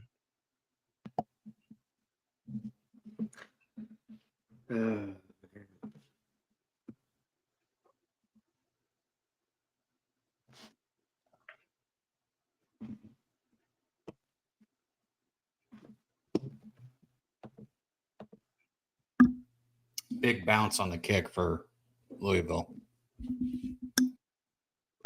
Cat, what's up with your boys? A&M, they gonna roll? Stark. Yeah, I meant to ask you about that. So, they fucking better. This is one of the ones as a fan where it's like I can't get involved betting it. Like they better, but I've rooted for A&M long enough to where I do not take them at a spread like this against a team like Mississippi State. I just would not do it. I laid it, Cab. What number though did you get? 20.5. Okay, yeah. I mean, I'll be rooting for you, obviously. Mississippi State. Go ahead. Mississippi State coming off the Georgia game. I was telling them earlier, they put a lot into the end of that game to try to mount the comeback. A&M, they're rolling. They're putting up numbers. 20.5. It was the 21.5 like it was earlier in the week. I wasn't going to play it, but as soon as I seen it at 20.5, I played it. Even so, I'll just tell you, and like I said, I'm going to root for you because I'm a huge A&M fan, right? But even when it was 15.5 at the beginning of the week, I didn't even want that one, but I'm going to root for you here. I hope they can. They have the ability to. Maybe let's see if Elko's built a different culture. Jimbo would not go out there and cover this spread. Touchdown ECU. You're still in line for your cover, though, yeah? As of right now, yeah. Depends on if they go for 2 or not here. So right now they're up 19. Yeah, so even with the 2 points. That's good right now. They need to stop playing prevent fucking defense. Come on. I hate it. There's nothing worse than that, is there, in football when you've got a team and they put that bullshit out on the field like. Oh, they convert. 2-point try is good. A big third down here coming up for Miami. It's 3rd and short, but 3rd and 3, but 3rd and 3 nevertheless. Incomplete pass or something. You don't get it because you got to punt up 7 here in this position if it's 4th down.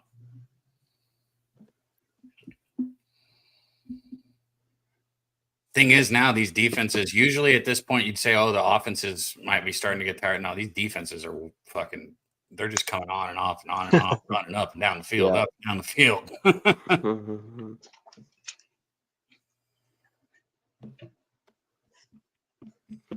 A little quick slant to Restrepo. It looks like he's going to pick up the 1st down just by a yard, but got it nevertheless. And then there is some extra activity after the play. I got to imagine we'll see a 15-yard flag, but I don't see it yet.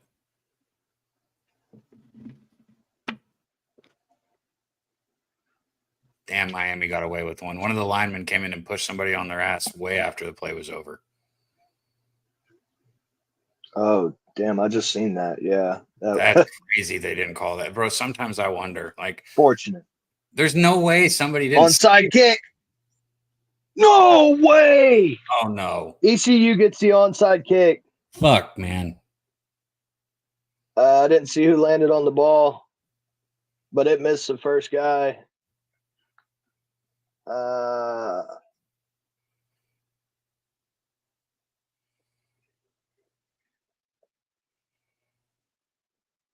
Army football. Holy shit. Damn. Bro, East Carolina had every chance in the world to jump on that ball. Bounces off one. He's on the ball. Oh, it slipped out. That's unfortunate. If you're an ECU backer, bro, you are upset right now. He was by himself on the ball and it slipped. He like jumped on it and landed on his hip and squirted out the back. Army ball, 2:36 left, covering by a half point. Huge sack by Louisville right there on 2nd down. It's going to be a 3rd and very long. Everybody is on their feet now. That got the crowd back into the game. That to this point is the play of the game. That sack.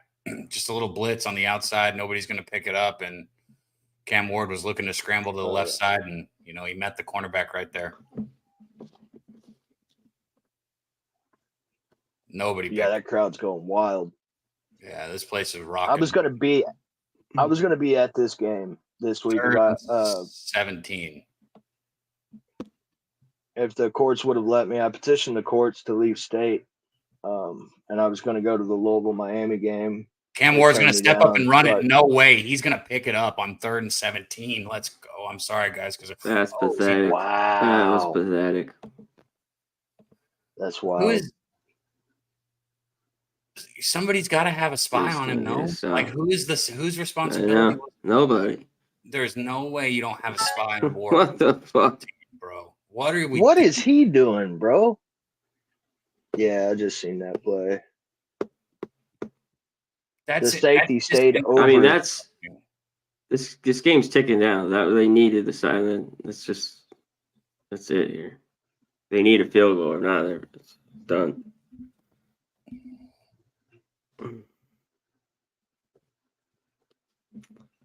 Jeez. Miami is going to run it in first down, 5 or 6 yards. Miami has 500 total yards of offense. Not to say, and then what did it say? Louisville had 300 and something? 376. So we've almost had fucking 900 yards of offense in this game. That's insanity. By the end of it, we're pulling right up on 900. And that Virginia game flew over. Touchdown Louisville, it looks like. Oh, wow. Are you serious? I don't know. Holy shit. It looked like he threw the ball, but I guess they're saying fumble. I can't hear or see the best since we're doing it live. So I'm going to mute my. Crazy how different that could be for. We have no whistles. There's no whistles. Yeah, that's what I said. Yeah, there's nothing.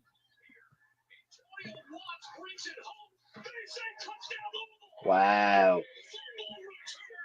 That's not a fumble. That's not a fumble. That's horseshit. That's not a fumble.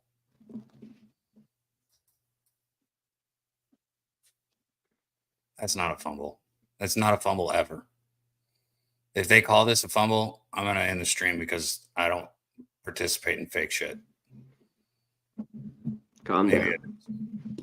It's damn close, but that's dude, really close.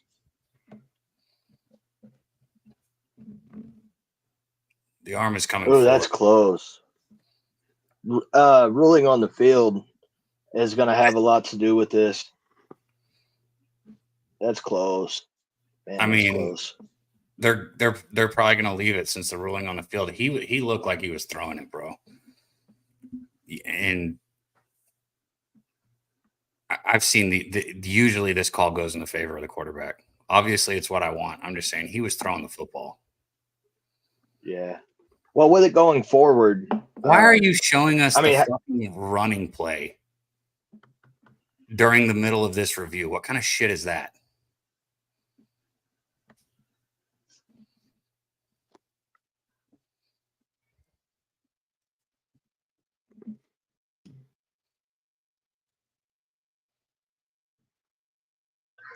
That's what they're saying right now in the commentary is that the call on the field is going to have something to do with this.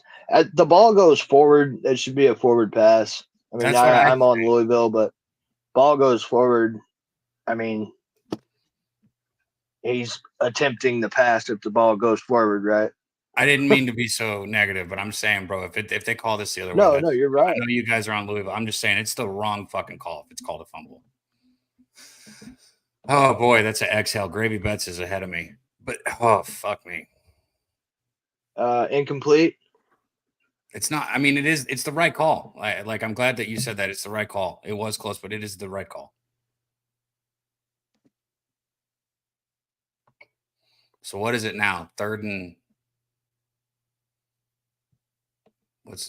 10? I don't even remember.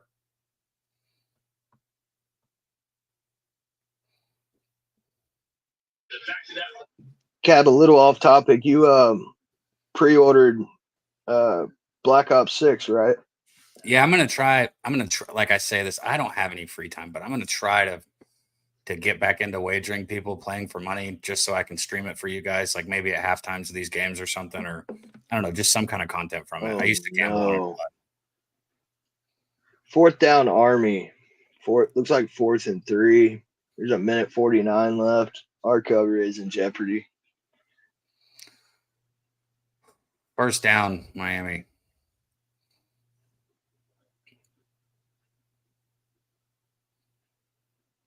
4:39 on the clock. Bro, I got sick on that fucking intercept or whatever you want to call it, fumble return. That shit made my stomach sick. Now I don't feel good.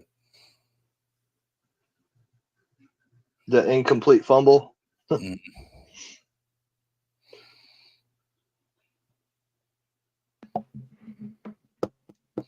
my opinion, and I'm sure that since both of you on Louisville, you guys might feel the other way, but I'm also really negative about my bets always. Unless Miami scores a touchdown here, I'm not covering because Louisville's going to get the ball and go score again. Army going for it on 4th and 3. This could be my cover. And see what's going to happen here. They go for it. Bryson Daly with the first down. This kid is something else. That's game, right? Minute 44 left. ECU is out of timeouts. We got laundry on the field late. See what the call is here. If it's after the play, they'll get the first down, back them up 15, and they can still take a knee.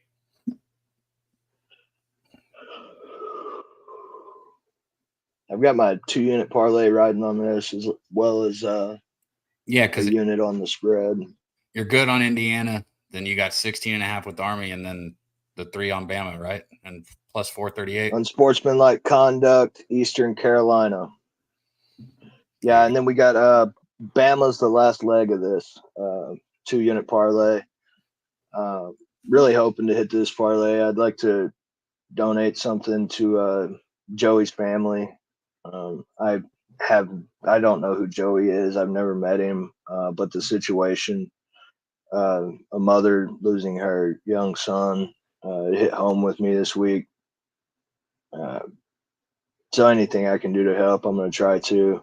Hopefully everybody in the chat that tailed the 2-unit parlay can donate something.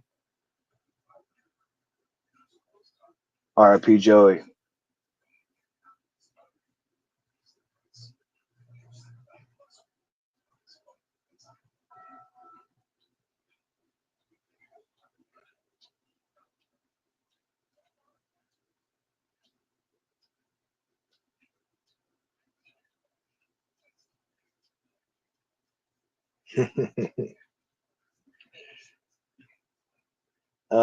Jeff Monken, Army football coach, on Army versus Navy.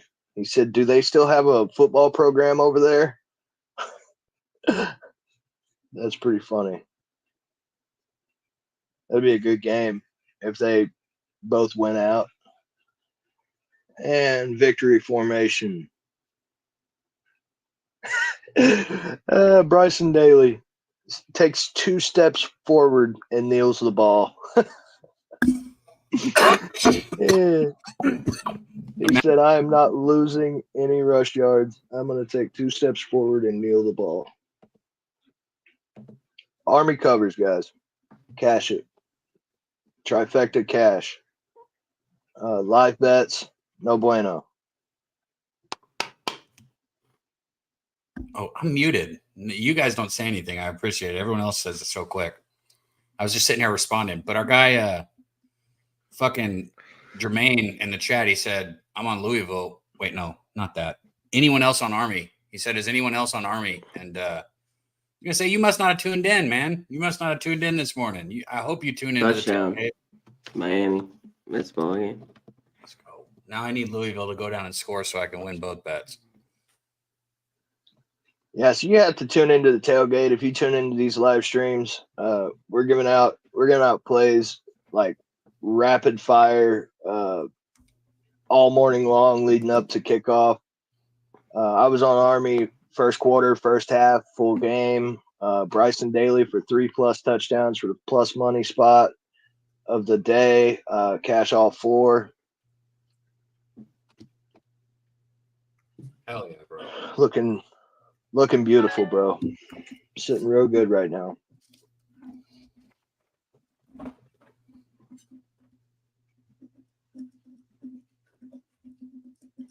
See what else we can find. It's a good fucking start right there, man. Good shit, Kong. 4-0 is a hell of a start. Well, 4-1, right? 4-1's a hell of a start. 4-1. Yeah. And I knew I needed to tone it down a little bit. I'm still up 70 units. With the parlays, I wouldn't be there. I'd be up 30 units without the parlays. It is what it is, man. I said before the season started, I want to be over 100 units again this season. I've done it for the past 2 seasons, been up over 100 units, not giving any plays out at all, just to my homies here or whatever. But doing this thing public, it's different. People don't understand they don't understand until they do it, giving stuff out. My whole thing is I want to help people make money. I'm all about helping people, bro. And you have a losing week. The reason for doing this is to help people. And then you have your first losing week, and it just hits home, bro. So it's like knowing that people are out there. I'll put it like this. Like if I had a losing week by myself, like before I would like give people what I'm betting on and stuff, I'm fine because I know how to manage my bankroll and I'm excited to gamble the next week. And I'm almost like a sports game. Like I'm ready to get back into the action. But like when I lose like publicly, it fucking eats on you like all week. Like I'm like, man, fuck, I lost other people's money too. Like, don't get me wrong. I hate losing my own money, but like it's my fucking money and I know what I'm doing with it. You understand what I'm saying? Touchdown, Missouri. Loshak was onto something. Missouri's up 21-14. Yeah, I completely get it, Cab. Now I get it. I didn't get it before. But, tell me it was a Burden 70-yard touchdown, because other than that, I won't cash my prop with them. No, it was a short pass. Damn it.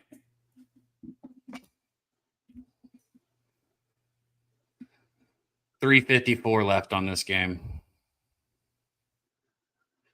We got more people rocking with us now than we did earlier in the game, man. Shout out to you guys in the chat. Yeah, shout out you guys. Don't forget, follow me on X. I give out early plays. It's at Kong's Clips. I give out early plays every week. My work schedule has been pretty crazy, so I haven't been getting them out till like Tuesday. I try to get my early plays for college football out Sunday night or Monday.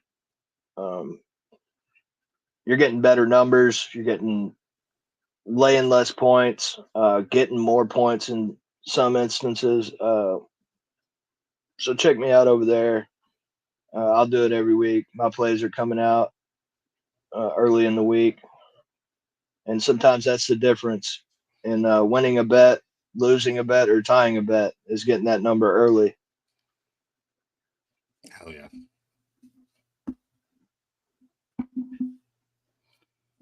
No, Greggy, I want to get this medal on this too, man. I really do. 3rd and 15, shit, you're ahead of me.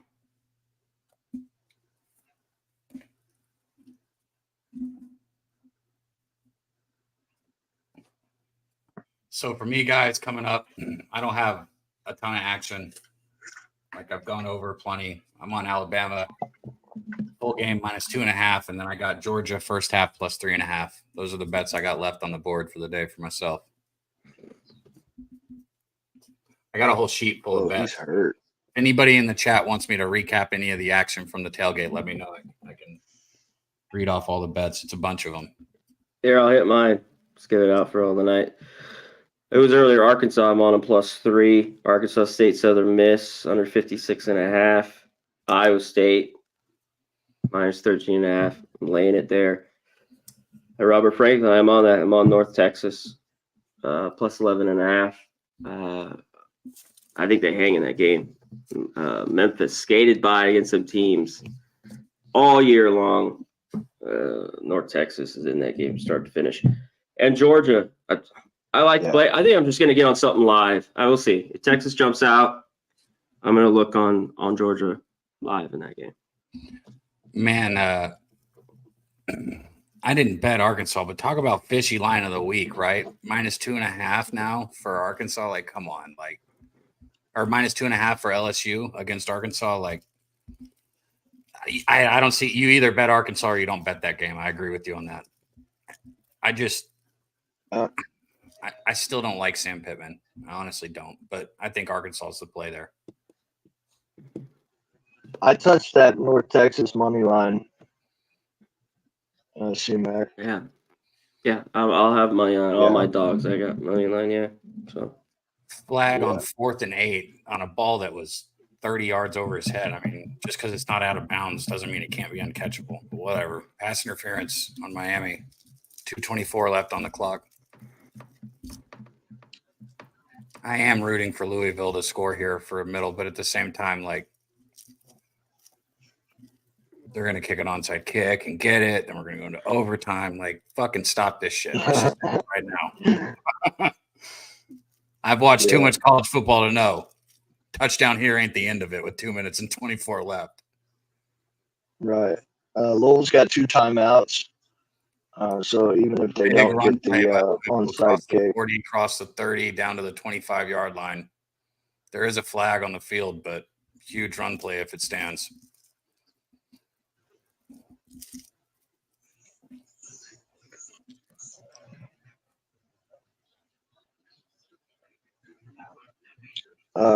We got a 3rd down for Auburn. 3rd and 18. This is going to be for the game. 20 seconds left. Big play. He caught it and he's out of. They're saying no catch. Going to be 4th and 18. 15 seconds left. 17-21 Missouri. This last play right here is going to take us to the 2-minute warning here in Miami, Louisville. 52-38. Miami's got the ball, 2 minutes left. Or Louisville's got the ball, 2 minutes left, right about midfield.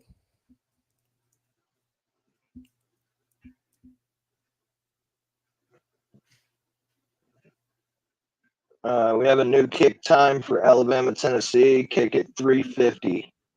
100-year throwback Eastern. uniforms? What do those look like?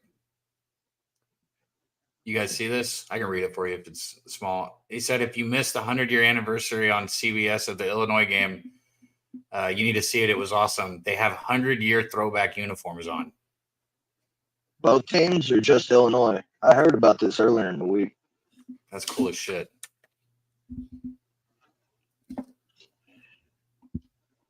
Let's see here.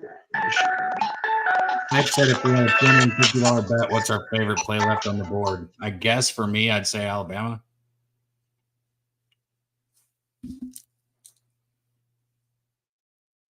To answer your question, I'd say Bama. And that's probably the one you're going to get a most uniform opinion on here. Like, I think Kongs is on Bama too. I don't think C-Mac's on Bama, but I think he said he liked Bama.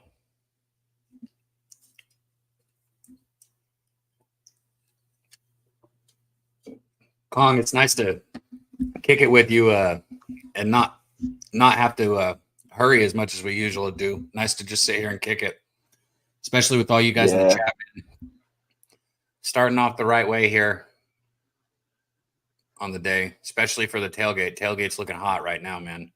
I think it's crazy. Yeah, for sure. I think it's crazy, like, keeping up with all the bets is.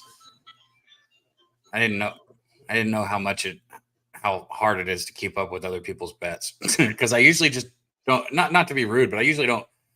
I don't want to say I don't care what other people bet. I root for my friends, but I couldn't tell you what they bet. Like, even if like you know what I mean. Well, you know what I mean. That's a gang of action too, bro. Like, that's what I'm saying, dude. I did not. That's a lot. Every now and then you'll get lucky and have a couple people on the same side, same spread and everything, but that's a lot. It's a lot, brother. I commend you for it.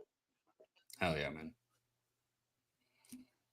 People don't understand what goes on behind the scenes, you know what I mean? Like, we come on, we give out plays, but we still have everything going on in-house, like keeping track of everything on screen and the producers and yeah, it's a lot.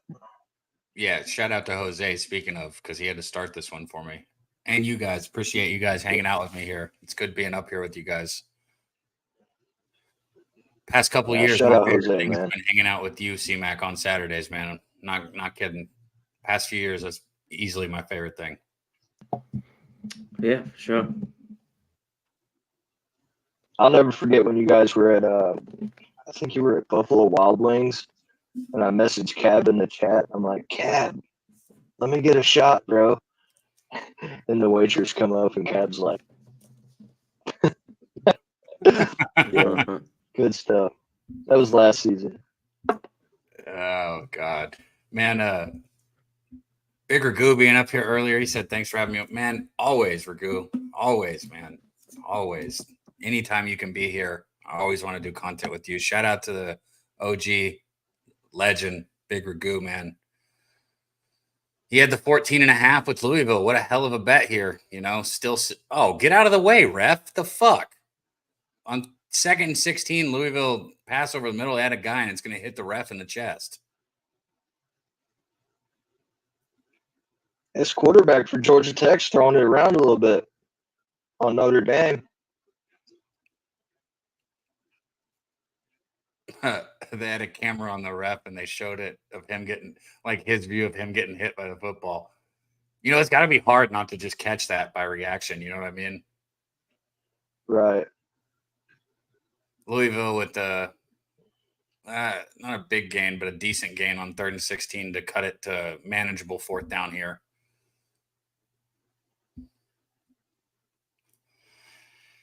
Ken Wood asking if we like Bama first half. Well, I'm on Bama full game, so I also like them first half, yes. I just did not bet both. I like Bama first quarter, first half, full game. Tennessee team total under. I from what I've seen out of Tennessee against better competition, I'll be against Tennessee for the foreseeable future unless they show me something different. I mean, that's how we bet, right? On what we've seen. I haven't always been a numbers guy. I sit down, I put 4 games on the TVs, and I watch. You know what I mean? And then I go back and watch. That's how I've always bet. I have to see what I'm betting on. And what I see out of Tennessee is major regression from where they started. In the same way, Ragoo said they didn't run the clock for the last 2 plays. The fuck? That's crazy and annoying as shit. On 4th and 9, Louisville going to pick up the first down. The clock is running. Huh? You're robot again, but we're so close to.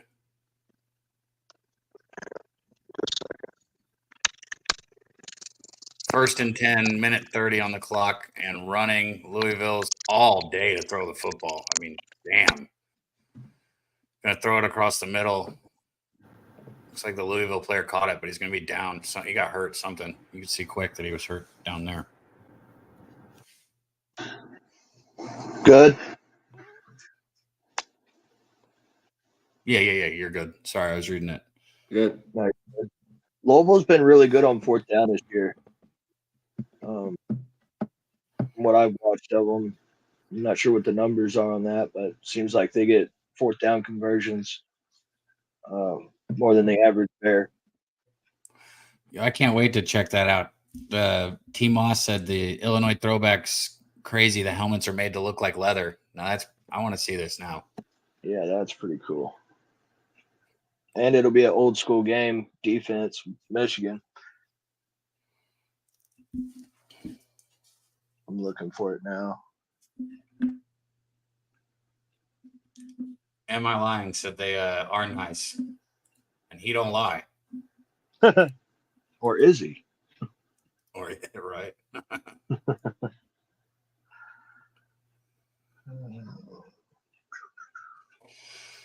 Huge play down the middle for Louisville. They're going to have the ball at the Miami 3-yard line. Minute and 15 on the clock. So they'll score by the time they score here, they'll have just over a minute left on the clock, probably like minute 7. Running out of time. Yeah, yeah, that is dope. I can confirm. Illinois. It's just Illinois uniforms. They're gonna have the blue and gold. And those helmets. That's cool. We got a close up on the helmets. Yeah, that's pretty cool. Definitely looks like leather helmets. There's no orange in the uniform, which is surprising.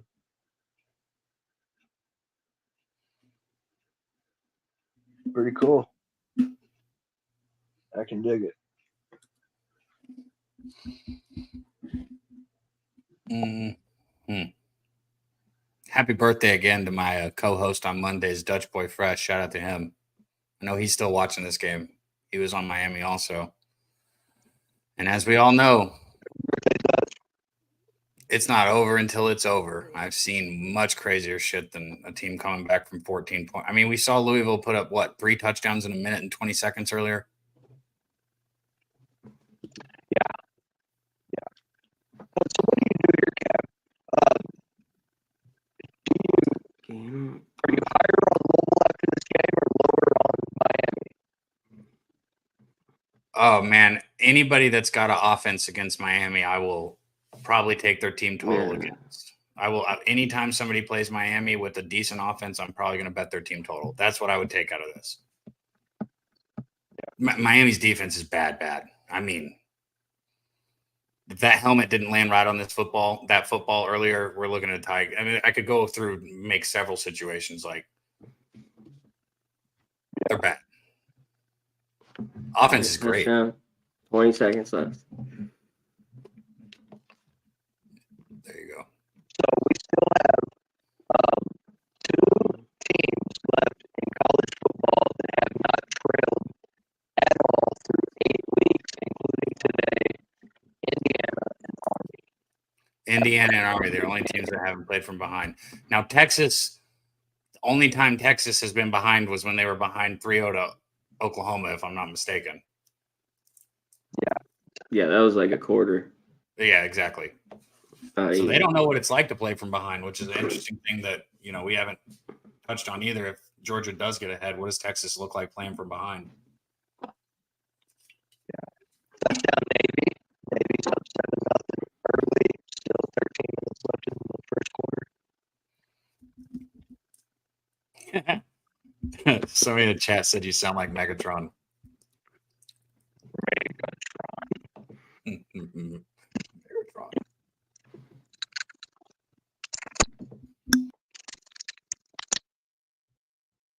54 seconds here. Louisville only has 1 timeout. So it is this onside kick, right? Like Miami can down the football if they cover that. They can just take a knee. So because they only have 1 timeout left. So shout out to Ragu. That 14.5 was gold. I should have just got that. I mean, I'm sitting here pretty right now. I'm not going to lie. But at the same time, 14.5 was even better. Yeah, that's a big number. Can you still hear me, Cab? Yeah, I got you. I'm using my laptop speaker. This is actually sounds great, just so you know. Yeah. Might have to do that from now on. Every time you switch to this, it sounds good. Yeah, hopefully some of you guys got that 14.5 earlier. So here we go. The ball is set. I'm not looking down at the chat because I know somebody else already knows. Side kick is coming. Louisville's last onside recovered kick was against Miami in 2020. Don't say shit like that, bro. Right, not it right just now. Come across the screen. I'm going to keep my eyes up because before this timeout's over, somebody's already going to know what happens. Not looking at the chat. And I'm I feel like in games that I watch that matter, when it comes down to an onside kick, it's like 50-50. Like, I know it's not really that, but it sure feels like every time I need it to not happen, it happens. Yeah.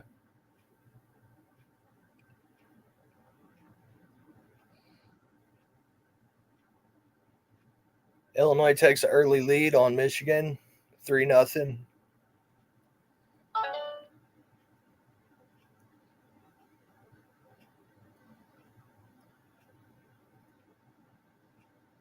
All right, here we go. The ball's set. Louisville kicker's ready. Miami can't call another timeout here.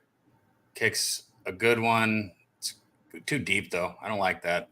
Miami's going to get it, lay on it. So we should be good. I don't like the way they did it. I don't like that. I like it when you just try a regular onside kick. There is a flag on the field, though. See what that is. Yeah, let's redo it. Right, Cliff Yang? I don't know. I hate when people go for that middle onside kick, the deeper one. I've never seen it work. Yeah, that maybe early in a game, like as a trick onside kick, that middle one will work. But when they know you're kicking an onside kick, just kick a fucking regular onside kick. When have you ever seen that deeper onside kick ever work? Like in the history of onside kicks. Let's fucking go. I hate fucking celebrating since I know you guys both Louisville, but I hit the 8.5 at halftime also, as long as these fucking kneels happen. So I mean, it's all right. I had 11.5 plus those bets were split anyways too. Oh yeah, and you got the over, which you cashed easy peasy on that over. Fucking both teams almost cashed it their damn selves. And I got in on the 8.5 around halftime. Oh, nice. I canceled my. Yeah, I was worried about that it'd be like touch at 10 or 7 or 10. So I grabbed that 11.5. Yeah, Voodoo, my bad, man. That's my one loss on the day. Burden was a terrible bet. I thought it was a good one. My fault. He had finished with 49. He had fucking no receptions until the seconds before halftime. The Auburn, Missouri under was easy money. UCLA Rutgers, that was a loss. The over was good. So, and Army got it done. So decent morning, I'll take it. Yeah, everybody's making money. Good shit. We had a live stream with a game that had 97 points. Insanity. And we made money on it too. So good stuff. Good day, man. Oh my God. Ward just he got it back, but he fumbled the snap. I'm not even fucking kidding. Oh my God. I'm serious? Not over till it's over. He got it back, but yeah, he fumbled it for a second. Everybody tune in tomorrow to Medicate Monday. Monday, but appreciate you. Monday. Tune in Monday to Medicate Monday, not Sunday.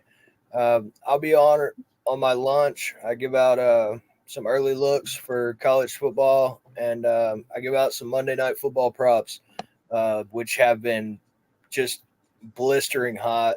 I went 6-1 last week on my Monday Night Football props.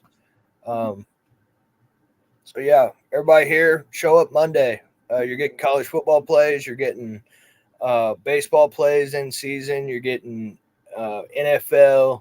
You'll be getting NBA. Tune in. You're missing out.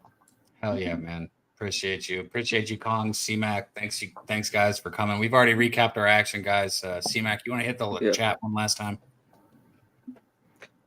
No, yeah. Shout out to the chat as always. Chat makes this shit go around. There's no show without it. As I always say, this is Pub Sports Radio, best chat out there. Period, hands down. Said it since day one. So yeah, just throwing that out there. But Core Clan, Top Set, Cliff Yang, Gravy Bets, Voodoo, Ron Lofton. Shout out to all the regulars, all in the green. Justin, my dude, Big Regrew. Great to see you as always, my man. We got to do it more often. Kevin Lee, Oldie, Ramon Scott, all you guys. Team Outs, if I hit you, Robert Franklin. That is it. Take us home, my man. Hell yeah. C-Mac did it. You guys in the chat. That's it. We're out of here. Make sure and go to Hitting the Books with C-Mac and Ian. They kill it. I always check it out every week. You don't got anybody else giving you every game that early in the week. It don't get better than that. So thank you guys. Yeah. Check it out. Hit subscribe. Give it a like. That's all we ask for. It's that easy. Support everybody that supports each other. It's simple. True. Thank you again for coming on. Everybody in the chat. C-Mac already said it. We love you guys. We're out of here. Later.